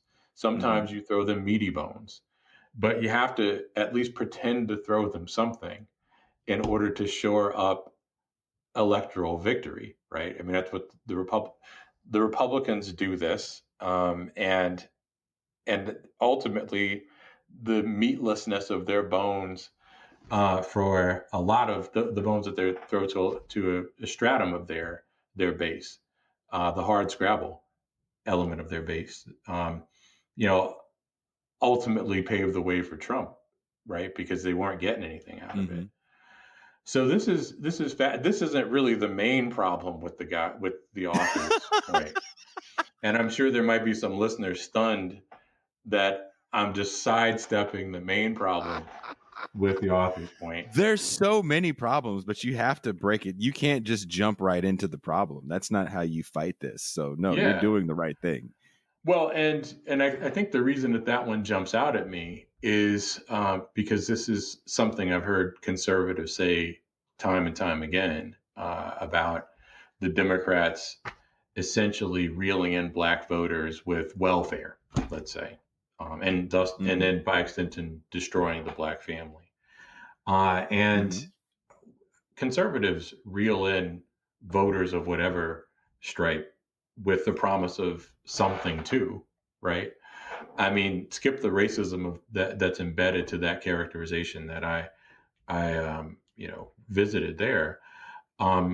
This is just what parties do. So you can't to criticize a party for coming through in one way or another for a constituency is not a real criticism. I mean, it's a criticism of democracy broadly, not a party. So that's creepy on its own terms. So Black civic organizations, Black politicians, and Black preachers were the pillars of the Black community. And the fact that Black politicians, let's say, went from Republican to Democrat, that's not part of the mix here, right? I mean, Black politicians are still part of the Black community, if there is a such thing, and important elements of the so-called Black community. The difference is that they're Democrats, generally speaking, rather than Republicans. This is some stuff that I should probably shut up on, because this is one of those things that's just perplexing enough as a formulation that I end up thinking aloud, trying to make sense of how this argument unfolds. So I should just shut up. I will have to read you this last piece, and Okay. and then I'll stop with this, because ostensibly in the book, to be a good Black person, you have to like denounce the Democratic Party and accept the Republican Party and God, and definitely Marx, W.B. Du Bois, really shitty people in this book. Really bad people. This is maybe neither here nor there, but I'm asking this because you referenced Candace Owen at the start. So is the author African American? Oh, yes. Okay. Twice on Sunday. Yes. Yeah. Okay. I presumed as much, but partly because of the lead in, but I wanted confirmation just the same. Well, what's best about this, I can say, is that irrespective of what one's take on the analysis is, this highlights the fact that Black people don't all read from the same political playbook. And it is worth considering that even those of us who tend to vote Democrat don't necessarily vote Democrat for the same reason. And that, in fact, can obscure important class divisions among Blacks, interestingly enough. So I've had friends, we'll take this back to the 1990s. I had a number of Black friends who were not as dismayed by Bill Clinton's racialized war on poor Black people as I. And many of them were captured by the underclass ideology that Bill Clinton drew from to make the case for welfare reform and the Omnibus Crime Act and destruction of public housing by way of Hope 6, et cetera, falling back on, again, these lazy Black people need to, pull their pants up and work harder, right? And this is why Obama could criticize poor Black people in a folksy way to connect with Black audiences, because many middle class, he was just saying what lots of middle class Black people say about poor Black people anyway, right? And that's a weird way to shore up his bona fides with Black people. But that line shored up Obama's bona fides with both Black people and Black Democratic voters and white liberals who say the same stuff to the same horrific effect. My friends who voted Democrat and co-signed the war on Bill Clinton's racialized war on poor Black people actually voted Democrat because they embraced state action, right? I mean, they embraced policies like affirmative action and understood that the Democrats were more likely to deliver by way, again, of state protections for policies that benefit disproportionately middle class, by that point, Black Americans.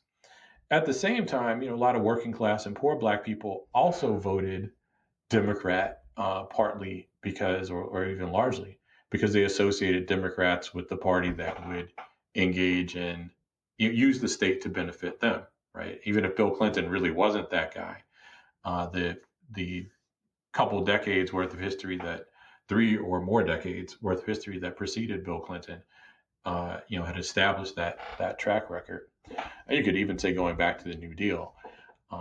And what's interesting about that then is that both poor and working class blacks had an attachment to the Democratic Party because of an investment in state action.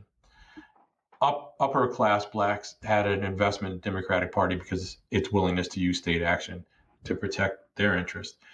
But even as they're both attached to the party because it is the party that uses the state to protect the interests of these constituencies, they didn't necessarily have the same policies at heart, right? I mean, I think probably black people across class lines embrace the rightness of affirmative action. I do. And its appropriateness. Even well before people were talking about something called implicit bias, that was already on the scene by way of disparate impact, right? I don't quite get why you need implicit bias if you have disparate impact, because disparate impact is in part the outgrowth of implicit bias, but whatever.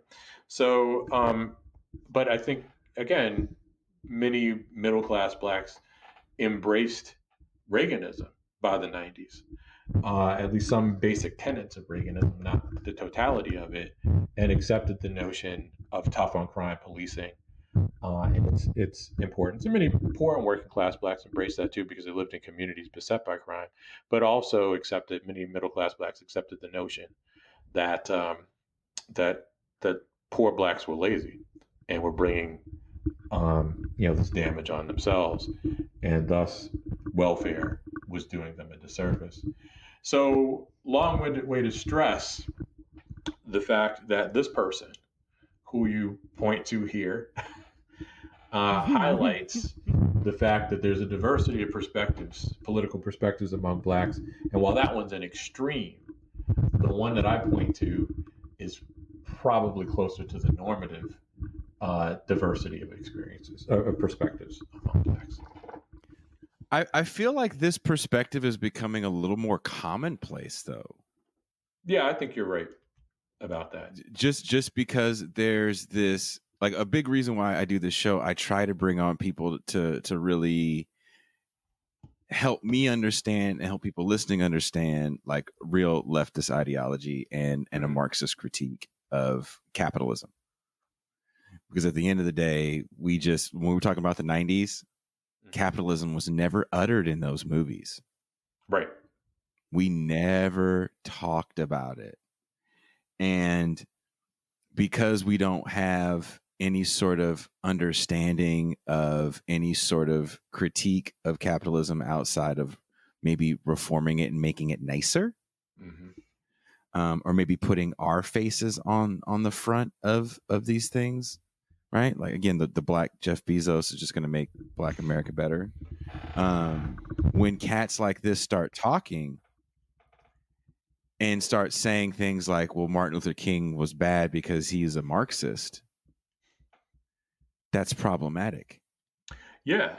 And that's what Candace Owens preaches with the Democratic Party is bad because they were the Ku Klux Klan. I was like, yeah, in like 1890. Right. And then, this of course, conveniently overlooking the fact that the Dixiecrats would eventually become Southern Republicans. Right. She denied it. That narrative does. Yes. She totally denied it. No, and when she said the Southern strategy never happened, I was like, well, I heard the Lee Atwater tape. Like, it's there on the internet, motherfucker. Like, if you want to hear it, I'll play it for your ass. This man says this, and then I have to end with this. Marxism is slavery on steroids. A very small group of the majority controls all means of production and distribution. They control war and peace. They control who gets rich and who remains poor. They eradicate all institutions, including the family, universities, schools, private property, etc. Then they take the members of the minority class and exterminate them all. So, here's a dumb question. Just taking that line to heart. Kind of sounds like slaveholders were Marxist, according to this. Very small number of Southern whites owned slaves.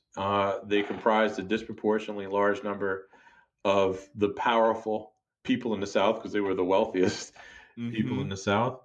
They actually literally enslaved people, about 3.5 million or so, in quite unambiguous terms. And yet, in reality, slaveholders had a lot more in common, depending on where in particular you're talking about, with, I don't know, Jeff Bezos. Not that he is, and he's not, but they had a lot more in common with entrepreneurs, let's say, or some other category of owner that we might call a business person, than they would the Comintern or some Marxist, let's say. So that's kind of interesting. But Yeah. Black people have diverse perspectives on things. That's the takeaway for me here, because we're people, and people have diverse perspectives on things.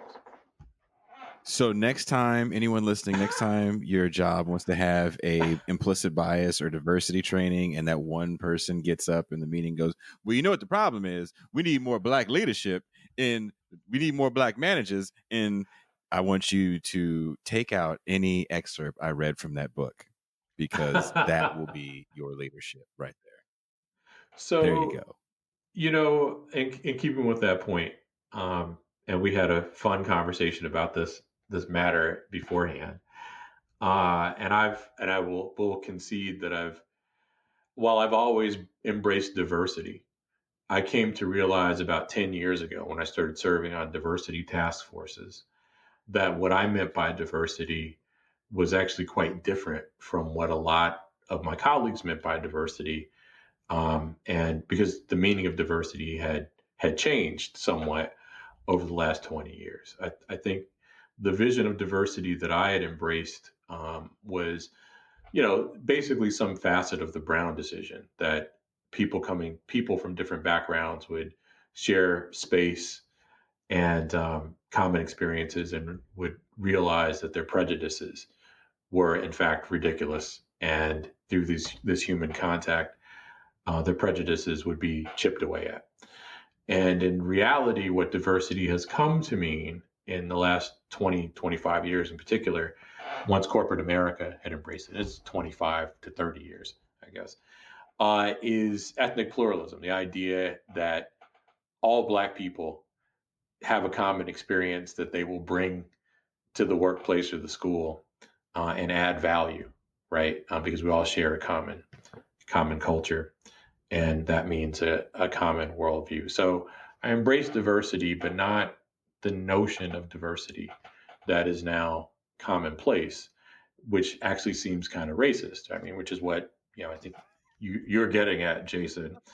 Because if you do believe that all Black people, unlike there's more Black people in the United States than there are Canadians, or about as many Black people in the United States as there are people who live in the vast nation of Canada, our friendly neighbor to the north, as Peggy Hill once called it, America's hat. And I presume that most Americans can appreciate the fact that there's not a singular Canadian way to look at the world. And yet many Americans seem to imagine that there is a singular Black American way to look at the world. Now, this is, again, the point that you make is, I think, really important. And this is a good example. But there are ways, this book that you've cited is a good example of our diversity. But there are interesting ways that we do our part to replicate these notions, because I think fundamentally the notion that we all share the same brain is a cousin of Blacks are magical, right? The magical Negro trope. And we're the forever unknowable, exotic other. Black people, dinosaurs, it's all the same shit. Right? I mean, it's just one glob. If you know one, you know them all. And while very few people understand themselves to be liberal would put it that way, I think many people who do understand themselves to be liberal believe that, even if they don't articulate it. But I gathered, just to take it back to pop culture for a second, I have not consistently watched Lovecraft Country. Even though I'm a fan of horror and sci-fi, I've watched a few episodes. Have you watched it? I got the book, and a good friend of mine told me to read the book first, Okay. and I have not opened up the book yet. I'm not a But fan I've of the heard my show. daughter yelled at me. She yelled at me and told me to watch it. You're not a fan of the show? No, I'm not a fan of the show for reasons I don't need to get into, but or bore you with, especially since I've only watched 4 or 5 episodes. But I gathered in the concluding episode, I turned my dad onto it, so he's watched it much more closely than I have. That there is a magical Negro trope in this series, and I was dismayed by it because one of the very good skits that Key and Peele did back when they had their show on was a show on Comedy Central Comedy Central. Yeah. was a spoof of a takedown of the magical Negro trope, and yet in Lovecraft Country, I gathered again from my pop. So if my characterization of it's wrong, it's because it's secondhand. But that there's a character arc that includes black people by the end of 1955, I guess, being the only magical people on the planet. Magic had been transracial, but by the end of 1955, apparently, magic is only reserved for black people. And I just couldn't help but think, and it's kind of a version of the reaction that I had when I read Ta-Nehisi Coates' Beyond the Code of the Streets, that as a black professional who works with a lot of professional class white people, all or most understand themselves to be liberal. The last thing that I would ever want to co-sign is the notion that black people are magical. Actually, that's the next to last thing, and that's one of them. That's the one that comes from Jordan Peele's Lovecraft Country and J.J. Abrams. The last thing that I'd want to co-sign is that in the heart of every middle class black professional pulses the blood, or I should say, in the chest of every middle class black professional beats the heart of a hood waiting to come out at the slightest sign of hint of a transgression, and that was what unnerved me when I read Coates' Beyond the Code of the Streets. Right? I mean, I don't know if you'd read that, but there was something. A buddy of mine, Pascal Robert, had in fact, this is how I know Pascal, had written a criticism of that piece. I'd read it probably a year or two after it was published, and was really dismayed again because I mean the narrative that he spins in a kind of cultural tourist way for the white audience. I think this was in the New York Times. Was that even if one is a well-educated middle class black professional in his 30s, one still has the heart of a thug beating in his chest. And having worked with enough white people who understood themselves to be liberal but harbored implicit bias, as they say, um, waiting for the other shoe to drop, right? I mean, just anticipating that I was going to curse them out or throw hands for some bullshit or whatever, or my black coworkers, whatever. I mean, the bottom line is if you're a black professional, you know that one of the last things that you want to be classified as is the angry black man or angry black woman, right?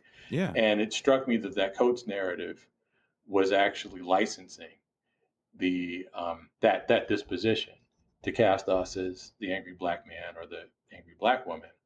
And likewise, this Lovecraft Country narrative casts us as magical, and both of those projects read us out of humanity, ironically, in some way, which is disturbing. There's a show on Netflix called Astronomy Club. Okay, sounds geeky. It is. It's a comedy. It's like Kids in the Hall but black. Cool. I'll check that out. It's pretty funny. I think it's funny. And they have a skit called the Magical Negro Rehabilitation Center. Okay. And it's Whoopi Goldberg from Ghost, John Coffey from was it Green Mile, Bagger Vance, and Hope from Driving Miss Daisy, Morgan Freeman. Okay, and they're all Negroes, and part of their problem is they that's have to like true. stop helping white people for some reason. Yeah. So Hey, it's a not a, yeah, you got it. I saw The Green Mile in a movie theater in Southern Connecticut when it came out, and there are movies that are about Black people that I go to or watch to be pissed off, right? I mean, it's just part of the I job do the description. same exact thing. That was one of them. I do that with Tyler Perry movies, I and respect then that. the movies that want to be Tyler Perry movies that aren't quite Tyler Perry movies that you find on Netflix now that they have like Oh, black, like now after George Floyd, capitalism did this amazing thing. I think it's amazing because now I can find all this shit in one place. Uh, it's like the I know what you're black talking about. experience Yes. Yep. And that's in you this have that time of on Netflix and Amazon too, right? I mean, they Amazon both. has a black stick for you only. Yeah. And it's like Cooley High and Ali and uh what was it? Any movie with a black person in it pretty much. Yeah. No, I was conflicted about that only because on the one hand, this was one of those symbolic wins that's not a win. It's a nothing. Like removing Aunt Jemima from the Mhm. box 130 years after the fact, after they had Mhm. sanitized Aunt Jemima generation after generation anyway. Give her a new Um, outfit and a perm, yeah. they right. She went from looking like I don't know what's her face from Gone with the Wind, Mammy from Gone with the Wind, in Hattie McDaniel. origin, right, to looking like a social worker or something in her last iteration. So yeah, I mean, on the one hand, it was one of those symbolic wins that wasn't a win at all. It was just nothing. On the other hand, I was happy to have easy access to Cooley High because I hadn't seen that in a while, and I when I Right? saw that that was an option, I put it instantly in my queue because I enjoyed Every Cooley High. every Richard Pryor movie is on Amazon right now. Yeah. And when I'm gonna go, we're gonna end this call soon, and I'm gonna go get my son, and then me and him are gonna watch Moving, Mm. the 1990 movie he did with the oh so fun to laugh at Stacey Dash. Ha! And of course, like So every straight Black Gen X man, I had a quite a strong crush on Stacey Dash, yeah, and was who very didn't? disappointed. Right? I mean, because all Black Gen X men, pretty much, not all, but a large percentage of Black straight Gen X men loved them some Stacey Dash, myself Yes, included. Stacey So that Dash was a Fox and bad one. Friends realization just kind of ruined it for me. Oh, destroyed it. Like she Such could a walk in heartbreak. here right now, and I'd be like, "Nah, Stacey Dash, you got to leave." Well, I hope I have the strength of my convictions to say that, but I think only because I'm married that would do it for me. But I'm joking I can't all the way know. around. I did, yeah, get that shit out there. It's all a joke. It's a If joke. Lisa Turtle These are walked in jokes. here circa 1991, that might be a different story. Yeah. But Well, Stacey Dash can kick rocks. I think that's spot I would on. like to see if I was a producer of black content, like I had money, like a Tyler Perry or Oprah. I would have a show with Stacey Dash and Candace Owens, kind of like when what's that girl's name? Paris Hilton and Oh, Nicole the Richie. Richie Nicole Yeah. had their show. Like I would have that, but with Candace Owens and Stacey Dash. Oh, that would be interesting. That'd be Well, amazing. Candace Owens' career took a Paris Denard like hit fairly recently, didn't it? I think she's on the Blaze. Okay, so she survived. Uh, oh yeah. When you're black and you talk that crazy right wing nonsense, there's a Yeah. white person that can't wait to give you a whole bunch of money. Oh, that's true. But Paris Denard kind of went away. Right? I mean, I think he actually does have a good job now. But Like a as very a, regular extra. I don't think it's a regular job, but it's a job that's not televised. So, and that's I think how that turned out for him. I think he actually is doing well, but the televised gig, he lost. Was it? McCain or something. I mean, he went at one of the Republicans, I want to say, and it was a bridge too far. I That forget you what don't do Candace that. Owens did that was a bridge too far. She conflated. She said Hitler wasn't so bad, Right. because he was a what did she say? Because he was He a was a nationalist. nationalist. He was a nationalist. If you just would have killed people in Germany and didn't leave Germany, Wow. then we wouldn't have had a problem. Like, we would have been on the same page. But he was a socialist and a nationalist.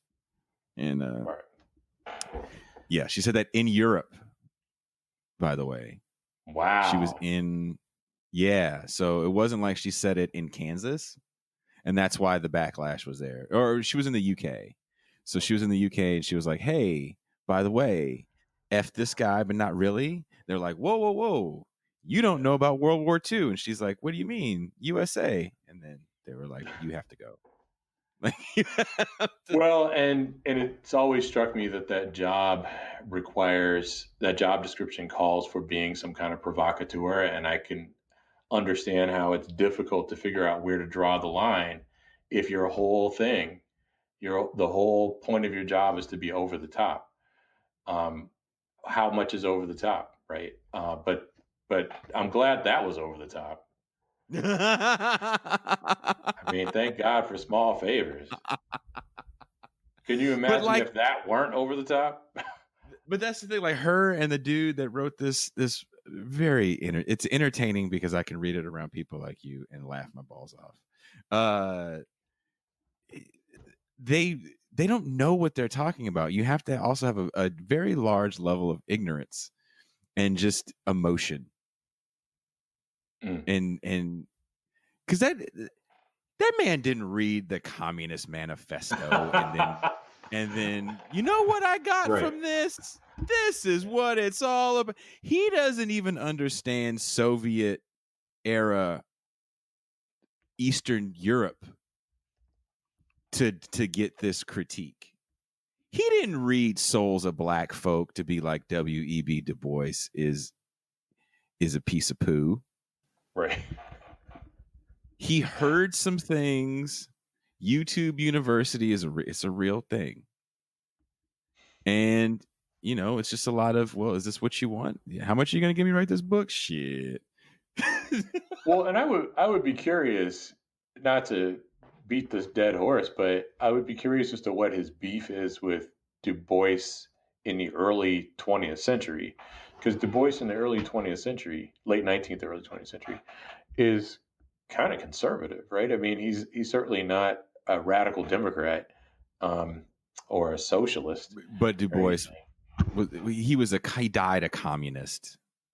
Okay, and but dude, yeah, he conflates those two things. He conflates the talented 10th, right, and Du Bois in 64 or 54 when he died.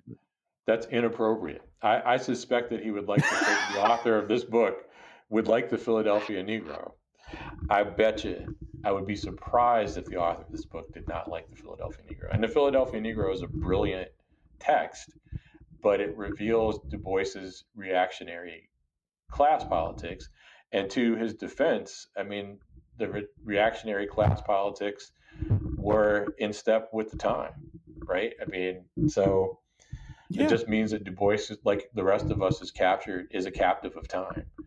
So he wrote a brilliant book that had some really ugly assessments of the submerged 10th, poor blacks in Philadelphia. But I'm certain that this author would like the Du Bois of the Philadelphia Negro and probably the Souls of Black Folk, probably. I think that's too much for him. There's like it's a short book, but it's a dense read. Yeah, and the Philadelphia Negro is a thick, serious scholarly tract. So it's what some of my students would call dry, even though it's a great book. He's not trying to read that. He's trying to read not even the footnotes. He's like, does PragerU have a video about this? And then he's gonna. So now, how much hate mail do you get from this crowd? Like hate email? Not I do get a fair amount if I say that someone I learned my lesson. I do get a fair amount. I'll try to be brief. I had a woman on the show that is a self-proclaimed Marxist. She was running for a Senate seat in Wyoming, not a state Senate seat, but a U.S. Senate seat, because what's her name is stepping down. The Cheney is stepping down, so there was an open seat. Wow. Okay. And Wyoming only has like a 500,000 people in it. I don't know if you've ever been there. It's very sparsely populated, and it's pretty scary. I've been there again. Another place I've been there too many times to count. And so I thought it was interesting to talk to this person living in Wyoming that's a socialist, lives on a commune, and I went and listened to her interviews on air in Wyoming, and I was shocked at what people felt very comfortable to say to this woman. I don't feel comfortable talking shit to too many people because I don't know who has the power to slap the fire out of my ass. Right. And I don't want to find out. And the world is a lot nicer place when you are nice to people. Yes. People were talking to this woman. It is foul. So I had her on, and I think I titled it "Red Baiting in a Red State." And all these, it took me 3 months to be able to promote it on Facebook, by the way, because they were blocking it. When I finally got it up, all these dudes were calling me white with a man bun, living in my parents' basement, drinking a latte. I was like, and this is when I was running the podcast off my band page. I was like, it doesn't take long for you to just go to the band pictures and see I am not white. Man buns are not had. And I will slap the fire out of your ass if you were to dare say that to my face. But if you want to have a conversation on why you don't like this woman, let's have it. And I would actually engage in a back and forth with some of these people about what they didn't like. Wow. So I don't get that much because now I'm just trying to change kind of the verbiage of, you say certain things, you're trying to evoke a certain emotion in people. And I think because of the way algorithms are, I'm always going to get the wrong person listening. Right. And I'd rather not do that. And even if that person is listening, maybe I want them to hear the critique of what they think they hate in a different way. Yeah. And oftentimes people, I mean, I love the way you put that, the critique of what they think they hate. Because a lot of times what they hate isn't what they think it is, right? So, yeah. I asked that question. It was a half joke, but I asked the question because a number of years ago, my dad had written a pretty tepid op-ed, I think, in the New York Times on was it Tim Scott out of South Carolina, and he got, I think, hundreds of. It was at least dozens, but I think it was actually hundreds of hate emails in the aftermath of it. And I was stunned. I mean, I don't remember exactly what year it was, but it was a piece on Scott, so it's easy to find in the New York Times. And when I read it, I was struck by how constrained it was. I mean, it was just like kind of stating the obvious, I thought, pretty straightforward, nothing hypercritical or anything. And he was inundated with hate mail from people, I think generally white. I'm not sure about that. I'd have to ask him, who gave him grief for bringing a brother down, for not celebrating the success of a black Republican because he was black. Well, shit, we could have a whole episode on Anita Hill and how that ripped through the discourse of our community. There were so many black women that were non-Republican that were like, you're taking down a black man. So no, I get that. I feel like you and your pops must get a good amount of hate mail. Him more than me, because I'm, whatever, right? He's a giant, and I'm not, nor am I looking to be. But for the most part, I have to say, and this might change in the aftermath of the Sanders campaign, I'd actually been really encouraged by a lot of the mail that I'd gotten. And I know that's actually true of him, because we both get a lot of mail, emails and the like from people of all backgrounds. But in some ways, the most meaningful ones are the people from people from our Black background, so from Black people, who are happy to read class critiques of racial inequality, because so much of, or I should probably rephrase that, class critiques of racial inequality that reveal an investment in the plight of Black people who aren't the privileged class of Black people, right? Because there's a lot of support, as we started off with, for policy interventions that'll benefit the Black upper classes, but there's a lot less, ink spilled on policies intended to benefit poor and working class Black people. So we've, gotten some encouraging fan mail, I guess is what one would call that. And it makes a huge difference, because he's certainly for a long time been staking out positions that have often been proved correct, but remain unpopular, and broadly. And I certainly, to a lesser extent, and Cedric Johnson and Barbara Field, and likewise have staked out positions, of that piece that are also broadly unpopular, but actually resonate with a lot of people who work for a living.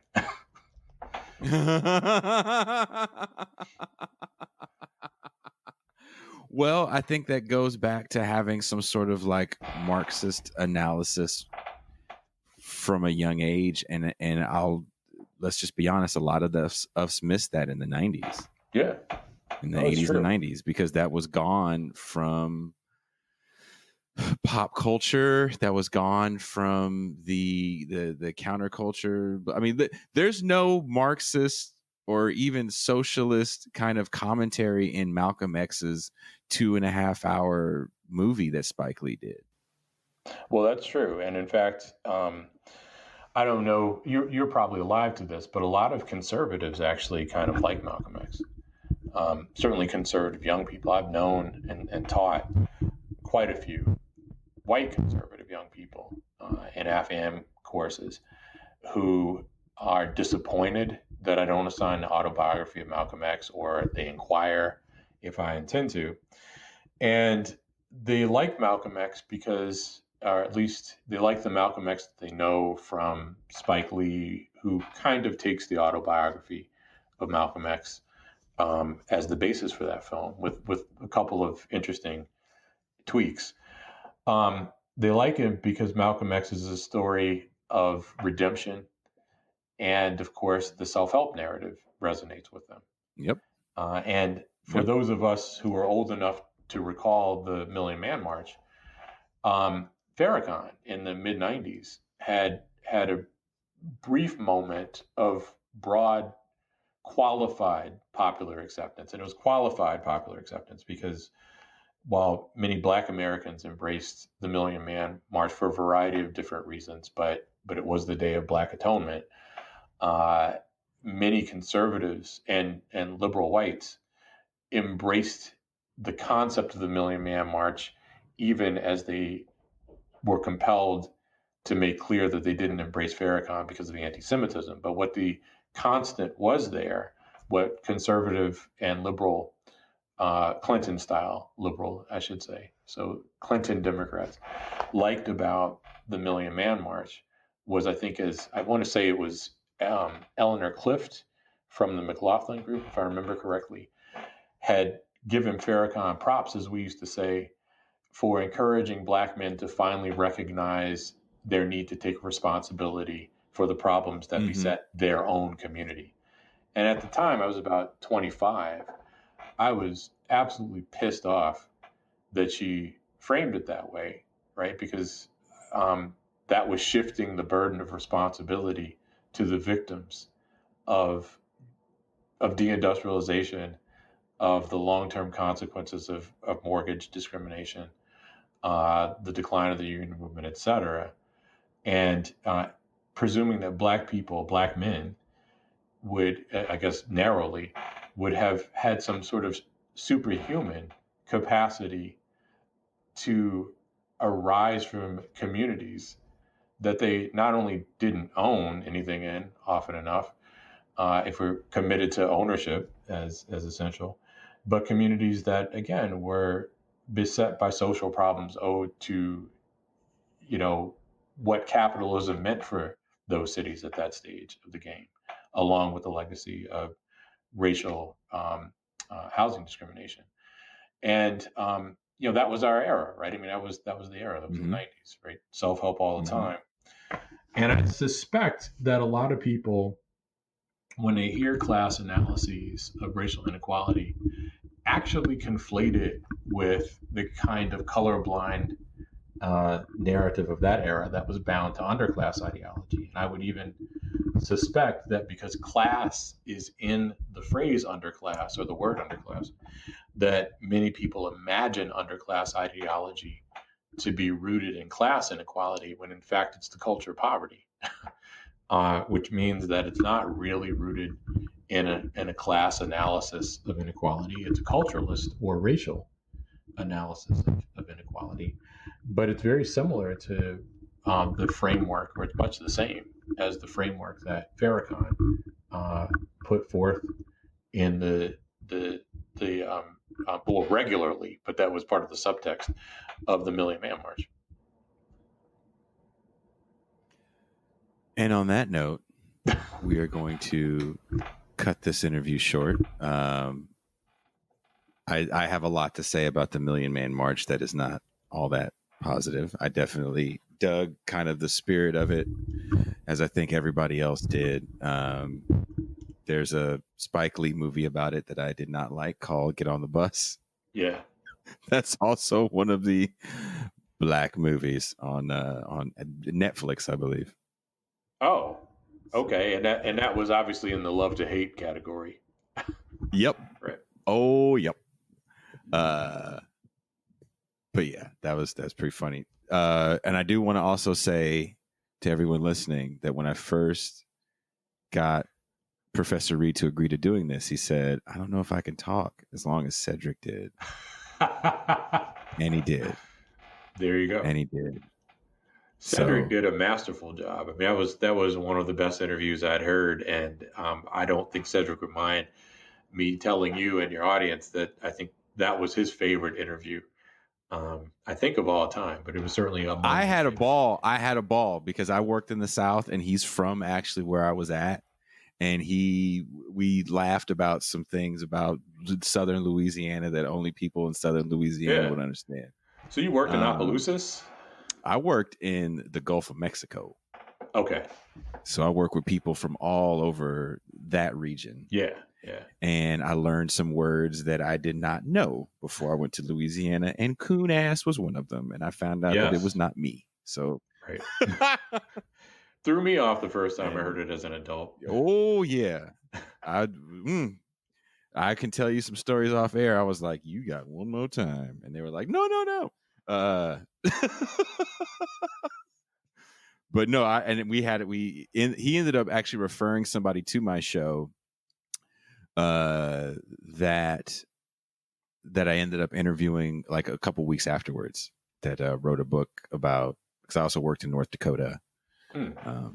Yeah, I've had a weird life. But is there anything you want to shout out before we go? I would like to send a shout out to the Jason Becker family, as a longtime fan, and I don't know if they are regular listeners of your show, but I certainly hope that they are. I can get that shout out to them, and there's some people that definitely will get it to him, so don't worry about that. I'm actually in the process of trying to get an email to you from him. Oh, fantastic. By the way, I've got a colleague who recently wrote a book. She's got a couple books now. And she's a native. Her area of specialization is American Indians. And one of her books, I believe, is on, at least one of them, is on the Dakotas, American Indians in the Dakotas. Oh, wow. So I will send you the citations for her books. Send her you know the deal. Send her my way. Okay, cool. So he's easygoing. He's an easy conversation. That's true. He just wants to laugh and talk shit. That's all he wants to do. Which is a lot of fun. I almost feel like I should have had a beer.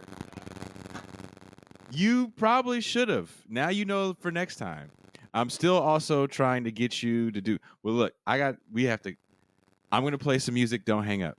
Okay, cool.